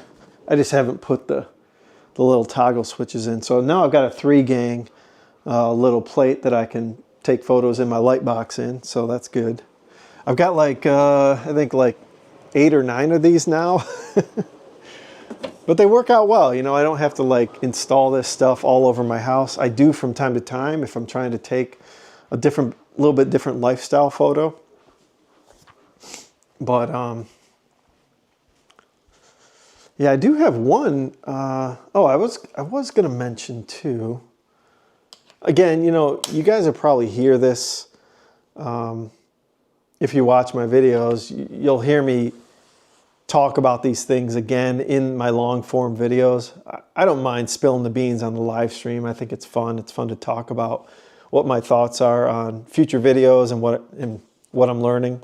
But one of the things I think you gain from spending advertisements on Etsy is you hopefully will get a few customers and they're going to give you early feedback. I think that's a huge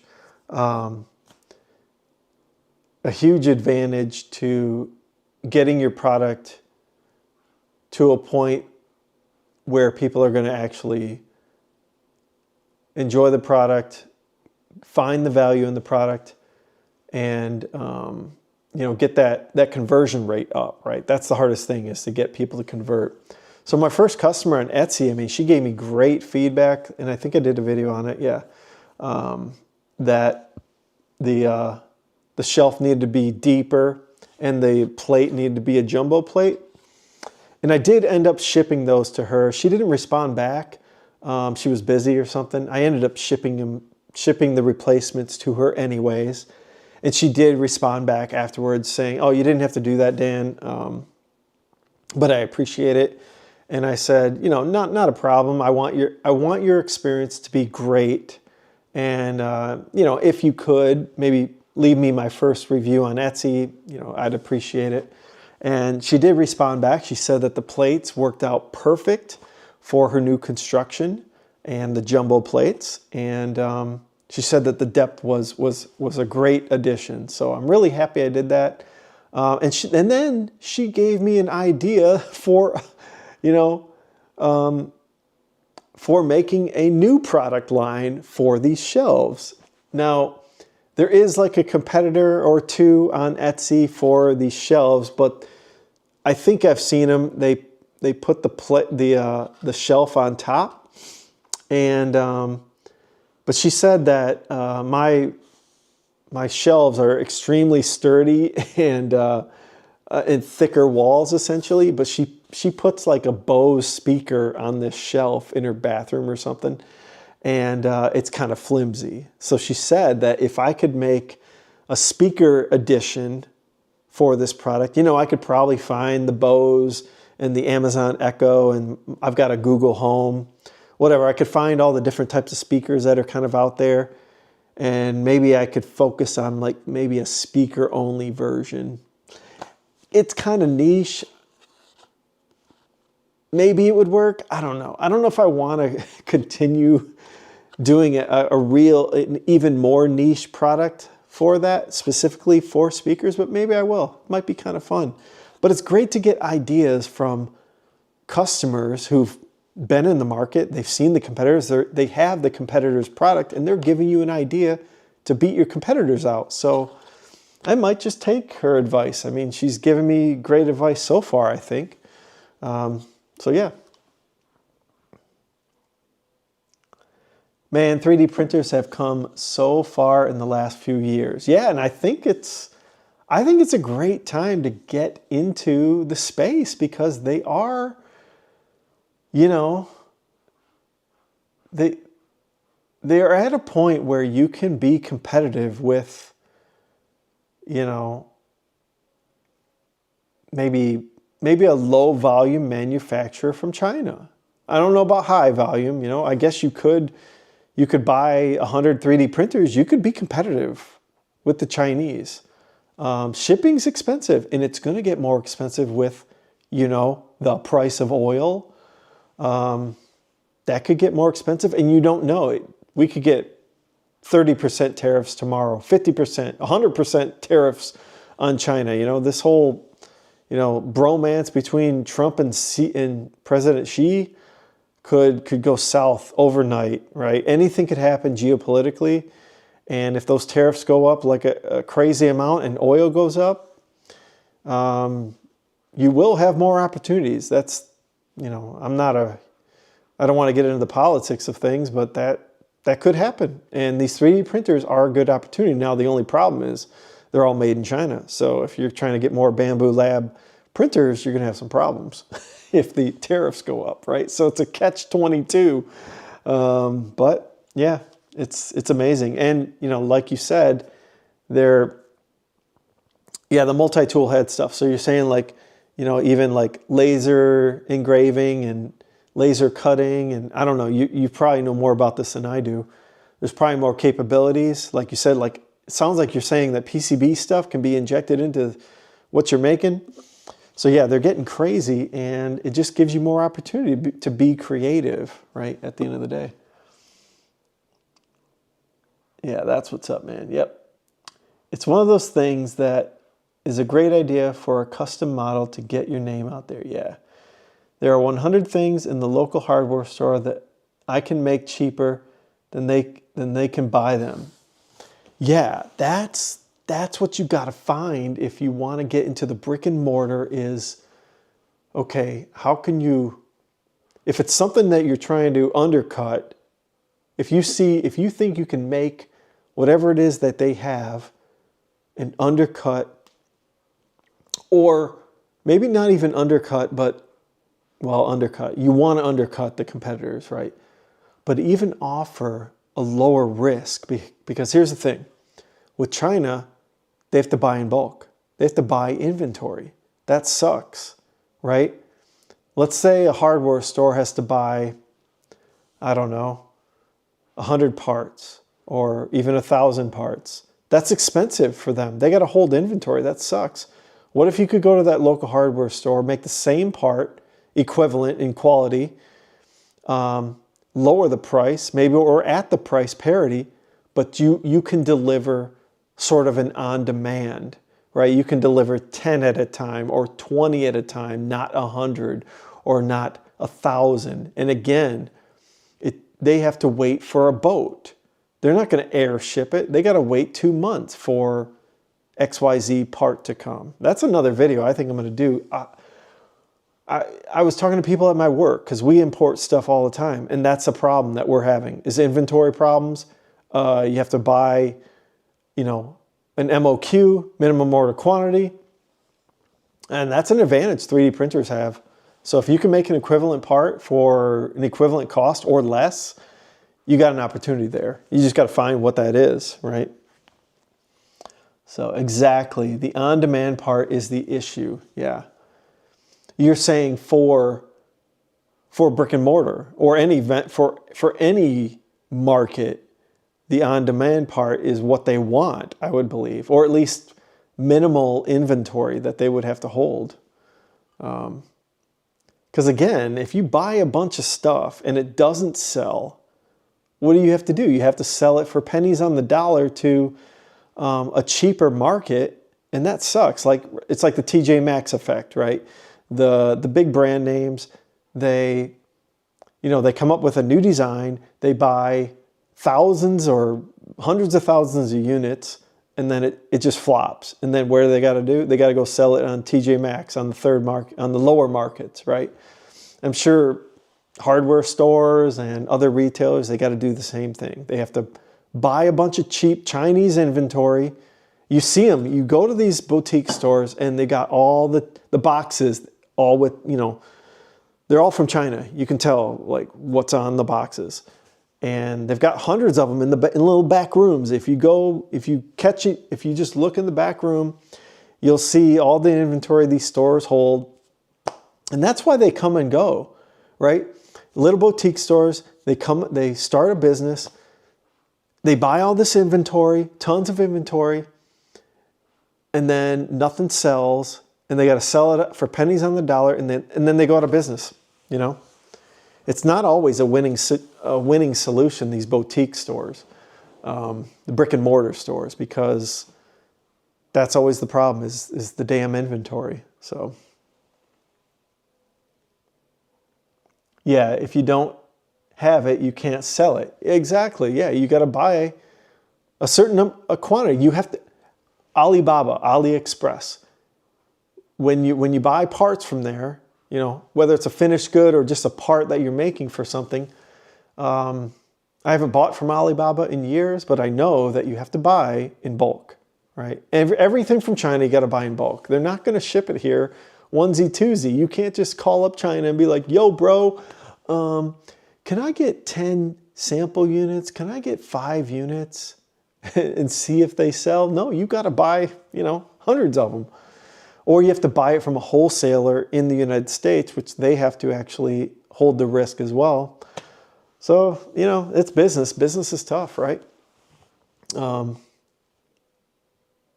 that's the way I'm thinking about it. Like, how do I position myself from that perspective, right?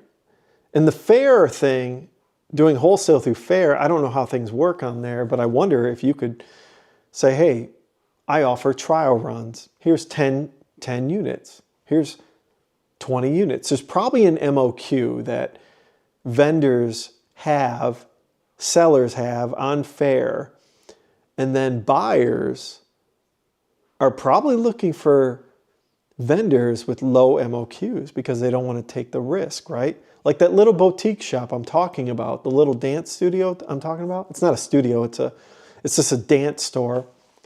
They don't want to buy 100 hair clips. They don't want to buy 100 of these. They want to buy like 10. They want to try it out, right? They want to buy maybe 20 and try it out. They don't want to run the risk. So I think that 3D printing has a good advantage there. So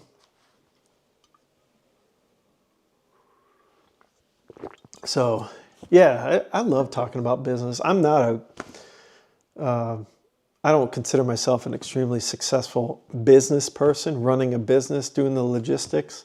I've been a software engineer for 25, 30 years. Now, the business I work for, I'm learning more and more every day about inventory problems, logistics, MOQs, purchase orders, all that stuff. I am getting a bit more involved in the business side of things. I've been very successful in the stock market, but that doesn't equate to running a business. So I'm still learning, but I love talking about it. I think it's fun. I think it's fun to explore different strategies for different markets, you know. I agree with you that 10 units versus 100 makes a huge difference in risk and logistics. Exactly, yeah. Yeah, and so maybe that's like the pitch. If I want to get into brick and mortar, the pitch may not be this. The pitch is flexibility and risk, right? To businesses. Depends on who you're selling to, right? Some business, like Walmart, they don't care. Like they'll buy millions of them. They know exactly how they're selling stuff. It's the brick and mortars that don't understand risk. And if you convey to them, like, hey, try this out. This is a great product. I've sold a few on Etsy. I think this will sell in your store. Here's why. And the only risk you need is 10 units, 20 units, right? You don't have to buy cartons and cases of this stuff and store it, 5 cases over in the corner. Just buy a little box from me, right, of these little products. I don't know what you guys sell, but again, you can, even this, this shelf, it's kind of large. I don't know if this would do really well in retail because it is big. You got to have the shelf space for it. But I could send someone 10 units of each color, right? Or 5 units of each color, whatever. They could test it out, right? That's the thing. You want to test out products. You want to see what people are interested in. You don't want to buy 1,000 units and test that out. Yeah, low volume, but will help. Yeah, exactly. It's just another tool in your arsenal as a 3D printer, right? You got to take advantage of the tools you have. You know, a unique tool is like you can really make complex 3D printed parts, but that other tool is the on-demand portion. I'm realizing that. I didn't realize it early. I printed a bunch of inventory of things I shouldn't have. And having 2 printers, I will say, like I got an order for 2 wall plates, and I was able to print both of them in 4 hours. And then I also print one module, this little cord keeper. I print one for each shelf, just so it's kind of like an upsell feature. So I print 2 of those for each wall plate. And again, I was done in 6 hours. Of course, the printers have to be in working order. But with 2 printers, you can pretty much get a large order out, depending on your print, I would imagine within 24 hours and ship it the next day. You know, even if your print took 14 hours, you could get 2 of them out and ship it out. So printing on demand is the way to go. I'm not going to print inventory anymore. The only inventory I print is for photos. That's it, real photos. And now, like, after I'm done with them, I'll put them in the bin. They are inventory, and I'll just sell these now. You know, if I need to print another one for photos, I'll go ahead and print the color, and I'll have it ready for the next order. So I'm going to have 1 of each. So if I get an order for 3 units of this red plate, I'll have to print 2 more of them, right? That kind of thing. So there you go. Exactly, Glitter Fart. So yeah, I think that's the way to go if you're 3D printing. I might do another video on that just to reiterate, because there's going to be more people starting 3D printing businesses. And if you're only doing e-commerce, do it on demand. Do not print inventory. Only print inventory if you're going to local markets, right? If you're going to a craft show and you need probably 10 units of each product that you own, that you sell, you're going to need inventory for that show for sure. But if you're not doing shows, if you're not selling locally, just e-commerce here and there, onesie twosies, you know, maybe you sell 1 or 2 units a day, or maybe 1 or 2 units a week. Just print on demand. So, and you know, you still have to have the filament. Don't get me wrong. You still have to buy the filament because you got to have it ready for when the order comes in. But you're not burning through a ton of material, and you can kind of use the material for modeling and new products.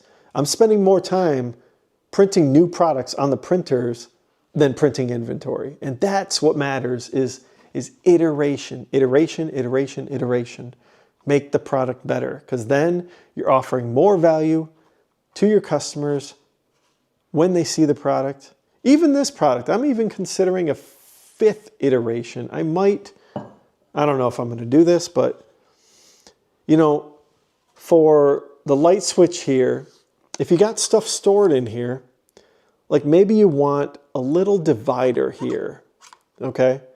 And I don't think I'm going to make it part of the print. I might make an insert that would have like different divider configurations. Now, it might interfere with the modules, but my point is that I'm going to spend more time on the printers making stuff, being iterative and engineering value rather than printing inventory. Again, I'll probably do a video on this. I think I need to re-emphasize this fact is you need to be innovating, because that's how you're going to compete. You're not going to compete against China on price. Right? It's very difficult. Some things, like you said, you could, but for me, yeah, it's too difficult. 3D printers are just becoming mainstream. These things are legit stage 1 replicators. Yeah, you're right. Okay, I know what you're saying now. Yeah. PLA filament sales will become huge next year. I think you're right, and I think that's why Dance in 3D Prints is hustling on his extruding lines. Buy $11 rolls while you can. Interesting. Yeah, you're probably right.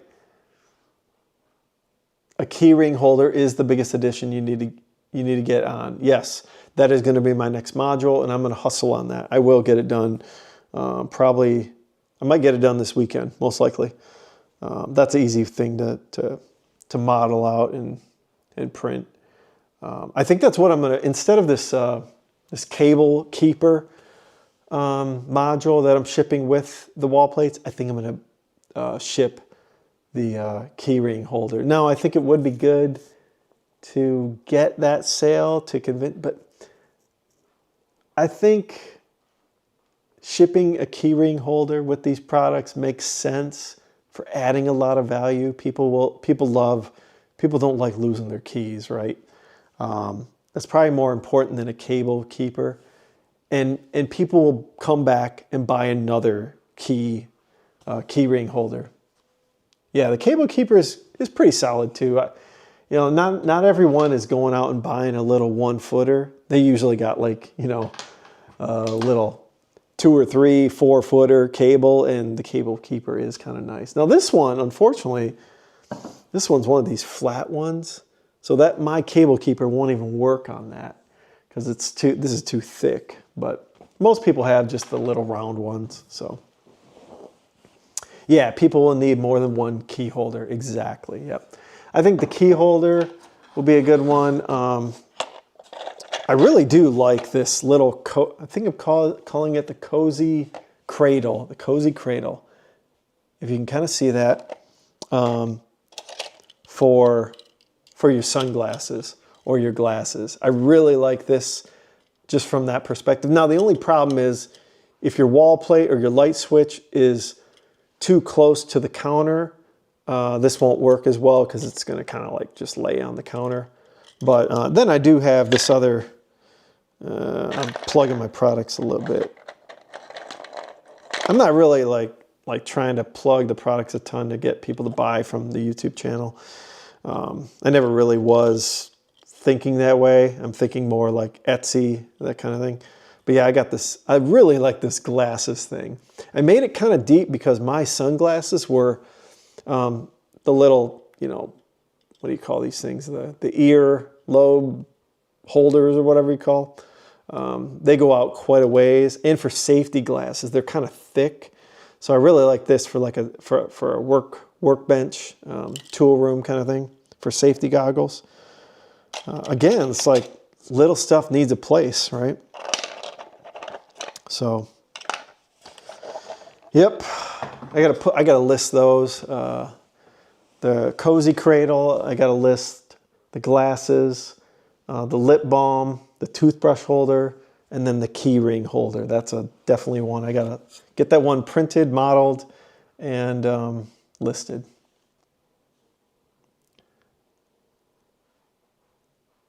You've been too chill all night. You gotta tell people to pay up. Yeah. Yeah, the thing is with YouTube, people are gonna plug all the time. It is a business at the end of the day. It's entertainment, it's a business, and it's learning. I've given good value over the last year or two with the stock market, kind of career stuff, family concepts, and now 3D printing. I try to give a good mix of plugging my products, as well as doing the TPU feed assist or doing the little ventilation thing. That was kind of a crazy video as well, which I did make a mistake on that. The fan, I don't know, it was a brain fart, was flipped the wrong way.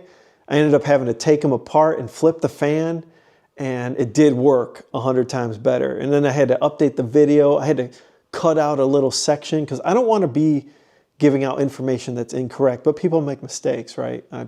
I'm just as, I've got faults as well. I'm going to make mistakes, whether it's 3D printing concepts or whether it's an accessory that goes with it. But I'm trying to add value, and yes, you do get to plug your products along the way, or plug whatever it is you're trying to make money on. So yeah, that's part of YouTube. So it is what it is, you know. Most YouTubers have some sort of agenda, right? I mean, you don't get on here to not make a little bit of money. You are working for this platform, YouTube. It is work. It is not. It's not trivial to think of things and come up with ideas and craft it in a way that people will enjoy the experience. So it happens. Wanting to fix it is the important part. Yep. Yeah, exactly. So yeah, it's a pretty good stream. I've got like 15 on average concurrent viewers. And I enjoy talking to everyone on the channel. It's great. Getting new ideas. I got to start Googling multi-tool head 3D printers. Because it sounds like you've gone down this path of like different, unique ways of making products, right? Not just 3D printing plastic, right? It sounds like you're looking into the evolution of where this market is going, this maker market, right? Man, I've got a mess. I'll show you guys this crazy mess I got going on.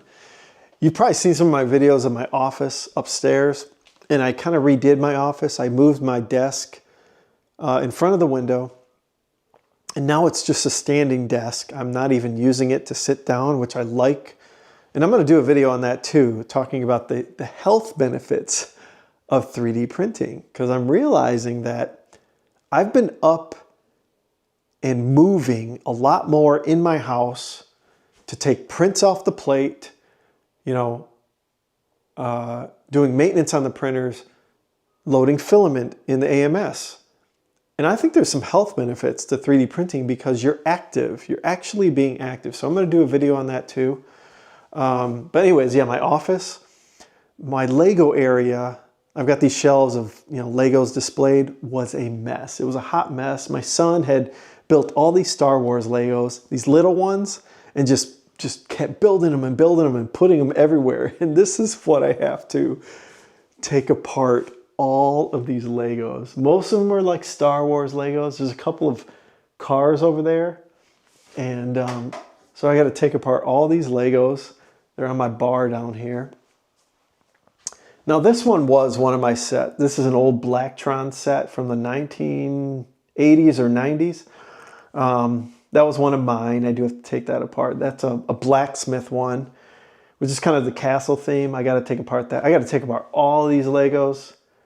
And I always inventory every part. I don't like to miss any parts.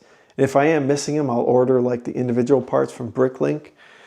I'm just a stickler for Legos. I like my sets all intact. I have all the old boxes for every single one of these sets.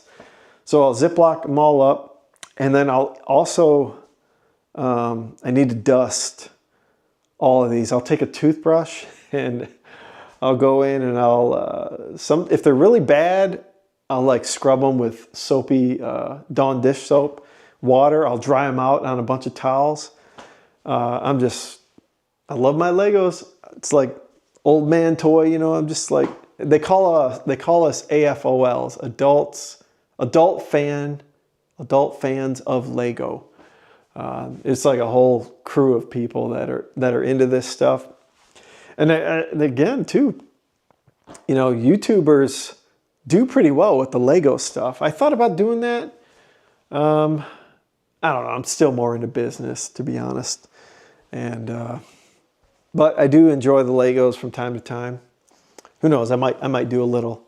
And there's even more over there. I've got a couple Legos over there I got to take apart. I just been a little unorganized. When I get into a startup in business, I'm like all in. Like I just don't stop. If that makes sense. It's probably a flaw of mine. I get too focused. And I mean, so focused that, you know, I sometimes lose track of the finance side if I'm really like into it. Not this time. I do know how much I've spent on this, and I've kept up with all the itemized expense items, so that's good. But yeah, I go all in on something I'm passionate about. I'm sure you guys can kind of tell. Plug all your stuff. You've been, oh yeah. Just catching up on chat. Let's see here.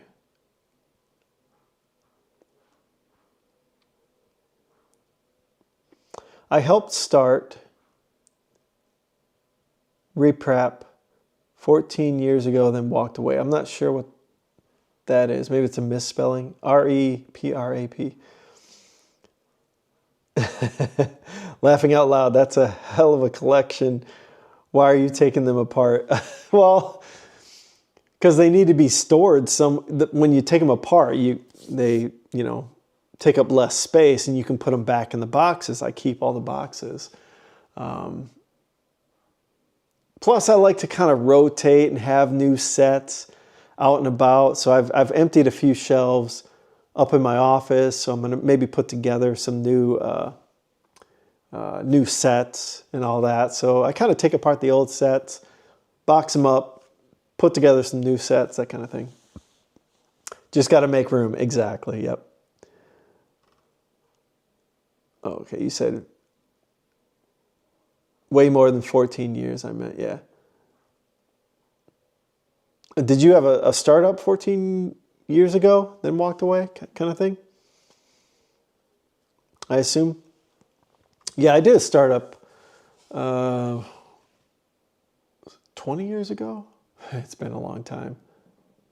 Yeah, it was 20 years ago. I did a startup, and we got it to a point where we were generating about $500,000 in revenue. And it was just me, my business partner, and I had 2 other business partners, but they were kind of silent partners. They did a little bit of funding, and then we had 1 employee. And so at our peak, we had $500,000 in revenue. And then another sales guy quit. And then after that, it was like we were only selling by word of mouth. My business partner he had other focuses. So that business kind of just dwindled down, and we got down to like $200K in sales. And I said, guys, I'm done. We did it for 5 years. Sales weren't going anywhere. I didn't have enough conviction in the company to actually sell it myself. So I said, I'm done. I'm just here, take my 25%. And then the business did end up fizzling out. Now I did make some good money because we were making money. I was paying myself a good salary. We did try to sell the company and the technology to another company, but long story short, they weren't interested. They were involved in another issue there. And but I ended up fizzling that company out, but it was a good learning experience. So that's kind of why I'm not too scared of diving into this this entrepreneurship as well. I kind of know the drill. You just got to hustle. Nah, I just supported a few projects and they didn't work out. Yeah, exactly. That's kind of like what I was doing for 5 years. It didn't work out. There was a lot of little mini projects within that company. Having to be a beta tester and do own coding for a Core XY wasn't in my timeline. I hear you. Their cheap printers are now, I'm not even mad. Yeah, I hear you. So you were kind of working in the 3D printing space, huh? Like helping companies build like 3D printers. Sounds like. That's kind of cool. Looks like, I heard one of my printers done, so we'll go check it out. Well, we'll take the build play out so I can get these units to cool. Hopefully, again, signal hopefully doesn't go out here. That one's still going. This one's done. Yeah, it looks like my signal goes bad here. I gotta get a glove on because this stuff is warm. Looks pretty good. Cool. I do have to add some red filament over there. Yeah, this one's done. Live prints being done. It looks like my signal is going bad.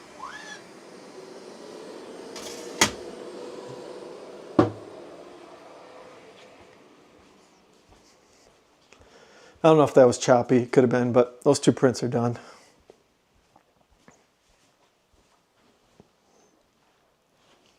All right. Yeah, so, yeah, this weekend, I really don't have any plans for like the first time in a long time. I think I'm just going to spend time with the family.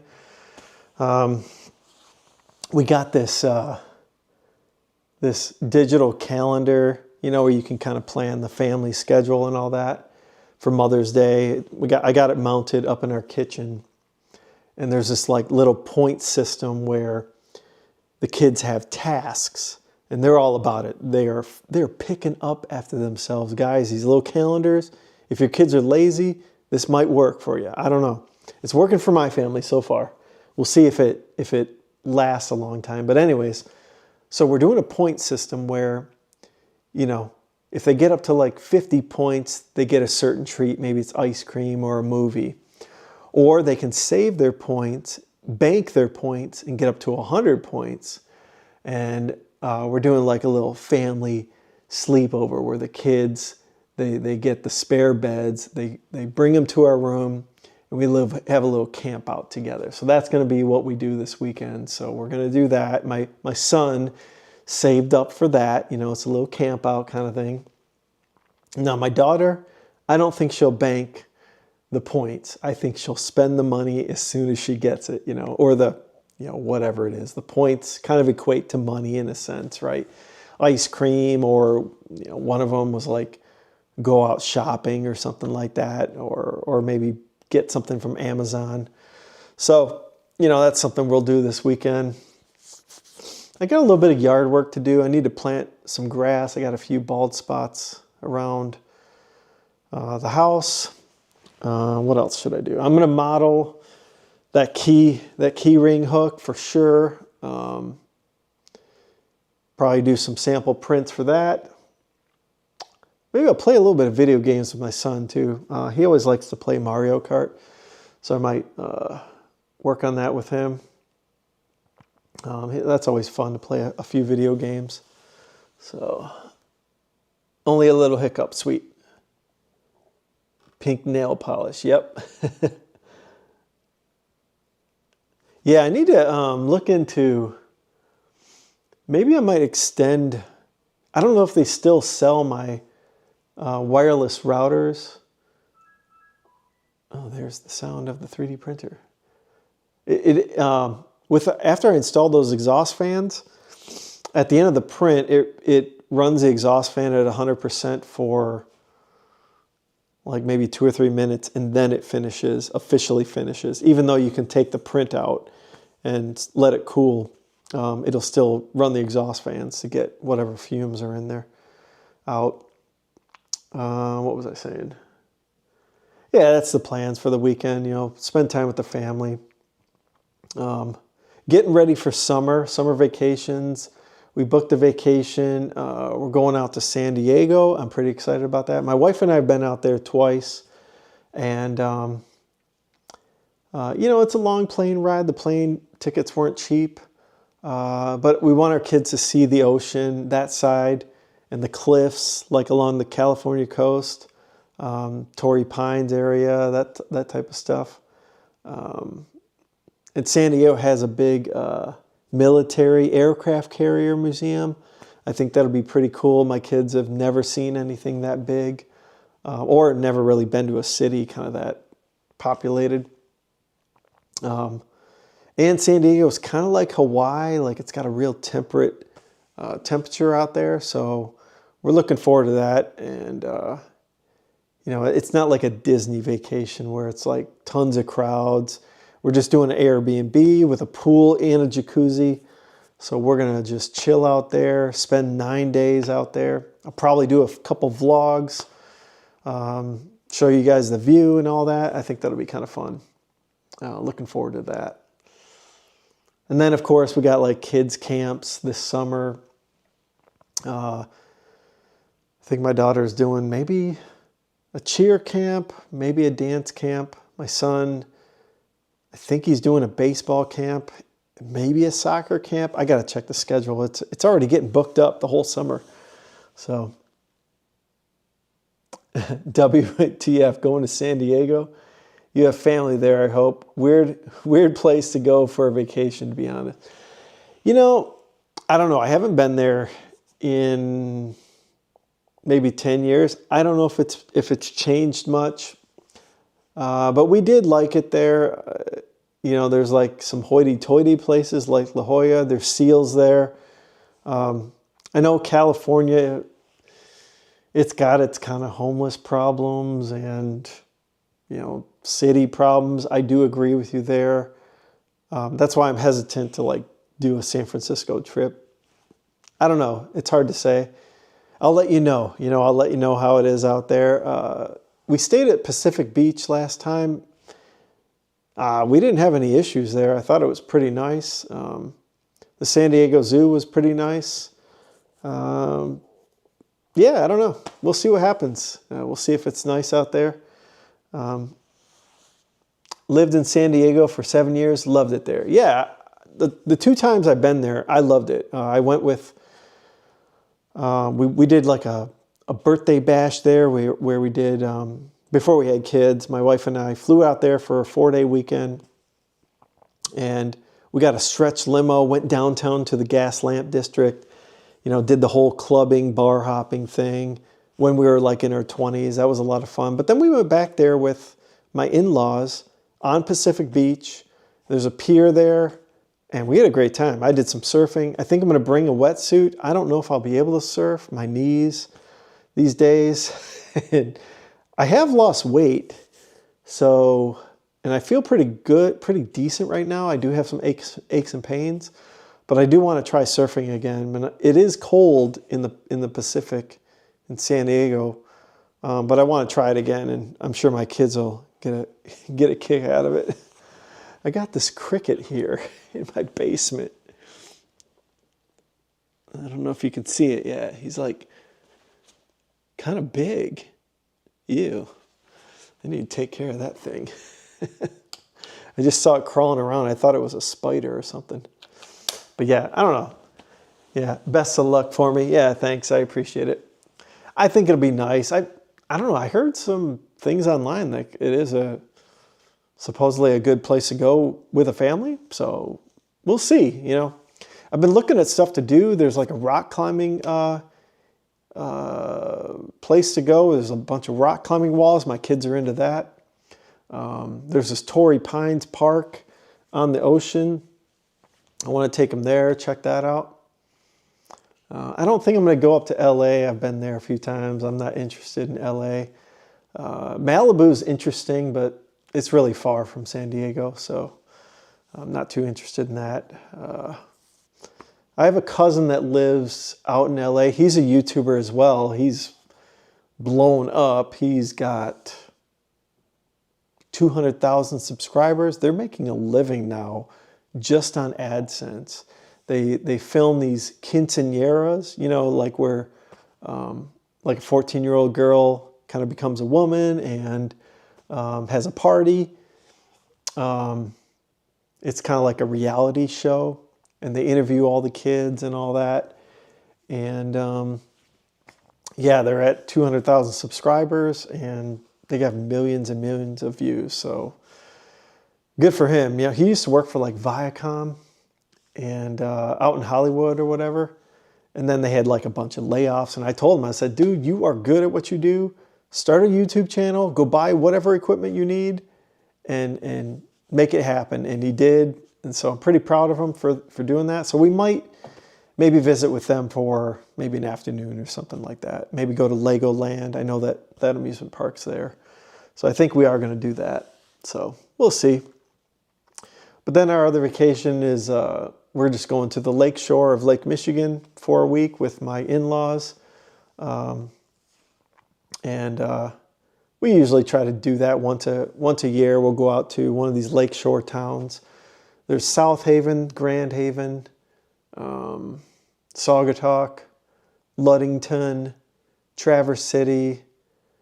That's like the 5 major lakeshore towns. And, you know, you can always rent an Airbnb there or a condo that's on the lake. And that's a real nice time too. So, yeah, other than that, that's kind of the plans. I mean, summer's already getting filled up with plans. As far as 3D printing, I got to wrap up these toggle switch wall plates. I want to circle back to my retail products that I want to sell through wholesale, maybe. We'll see. I want to get into a brick and mortar store. That's kind of a goal of mine. I mean, I've already met the goal of selling online. I've sold, I don't know, maybe I've had around 16 orders between my website, YouTube channel. That's kind of how I look at that market. And then the Etsy channel, I've sold eight sales there. So I've exceeded that goal of at least selling 1 or 2. I'd like to get into brick and mortar with the GS1, UPC. I think that'd be a big accomplishment. What would be, I want to get to a point where I can justify an H2C. Because I want to be able to do that multi-filament, have PLA as supports for this PCTG or even other materials. I think I want to explore PETG as well, PETG high flow.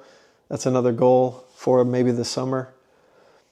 What else? Maybe a 3rd printer. I don't know if I don't know if I want to pull the trigger. I want to be a responsible business owner and see more sales come in, more consistent sales. If I see that, I would justify an H2C from a business perspective. I mean, it'd be fun from a hobby perspective, having the multicolor filament, and then I could do, obviously, like crazy colored toys, get into that. I think that'd be kind of fun. But right now, I'm just going to watch my spending and be responsible. It's just one of those things. Yeah, I could do a video on it, but, you know, in order to justify an H2C video, you would need a video that would get you probably 200,000 views. My video that has 40,000 views has made around, I think 200, let me double check that. I think around $200, maybe. I'm kind of curious now. I don't, like I said, I don't check my analytics very often. Because I post so many videos that I don't have time to study all these videos and what they're making. I just see an average monthly payout, and it's just all these videos are adding up over time. So this viral video was just get a Bamboo Lab P2S, print these first. Yeah, it's made $234 with 41,000 views. So if I were to, you know, post an H2C video, so if you were to double that to 100,000 views, you'd make almost $500. So yeah, if you could get to 200,000 views, you could maybe justify an H2C with making $1,000 in estimated revenue. But even then, you're still going to have to pony up another $1,000 for the other half, because I think the H2C is around $2,000. But yeah, I'm not going to spend that, man. $2,000, that's real money, you know. I know a lot of people out there can definitely justify it. Like I said, I've paid for the printers with the revenue I got from the B2B and some of the YouTube subscribers that have bought these wall plates. I had one subscriber that did a custom order. It was pretty significant. It was like around $400 and more, I think. So that has justified the 2 printers I've got. But the $2K for the H2C, I can wait. I can wait. I can be patient, right? Or maybe I can make a trade in my after-tax brokerage account and maybe make $2,000. We'll see. I could sell some puts and maybe they don't get assigned and I can make $2,000. I don't know. I'm not a big fan of doing a lot of trades, especially a forced trade. If I'm like intending to buy something with that money, I usually just take trades in my stock accounts when I see interesting opportunities. If I see a stock get just pummeled, I'll then definitely just start selling cash covered puts or cash secured puts, as some people put it. So that's a whole different conversation, the trading area. So anyways, it's getting pretty late here, guys. Hopefully you guys enjoyed the time on the live stream. I'll try to schedule this out again for next Friday at 9:30. It's just a good time for me. You know, I mean, I'm tired at the end of the week, but you know, I'm not working, and you know, I'm usually really busy with kids' activities, so it's like really hard to do a live stream after work. So yeah, this time does work for me, and hopefully it works for you guys out. And yeah, hopefully you guys enjoyed the live stream, and let me know too in the comments or on any other video if you're interested in the memberships. I might just launch it anyways. I'm thinking like maybe a $4.99 kind of thing, and maybe we can just share STL. I'll share STL files with the community. That's kind of my initial thoughts, and maybe I could do maybe a private live stream once every 2 weeks, and maybe a members only video once every 2 weeks. So we'll see what happens.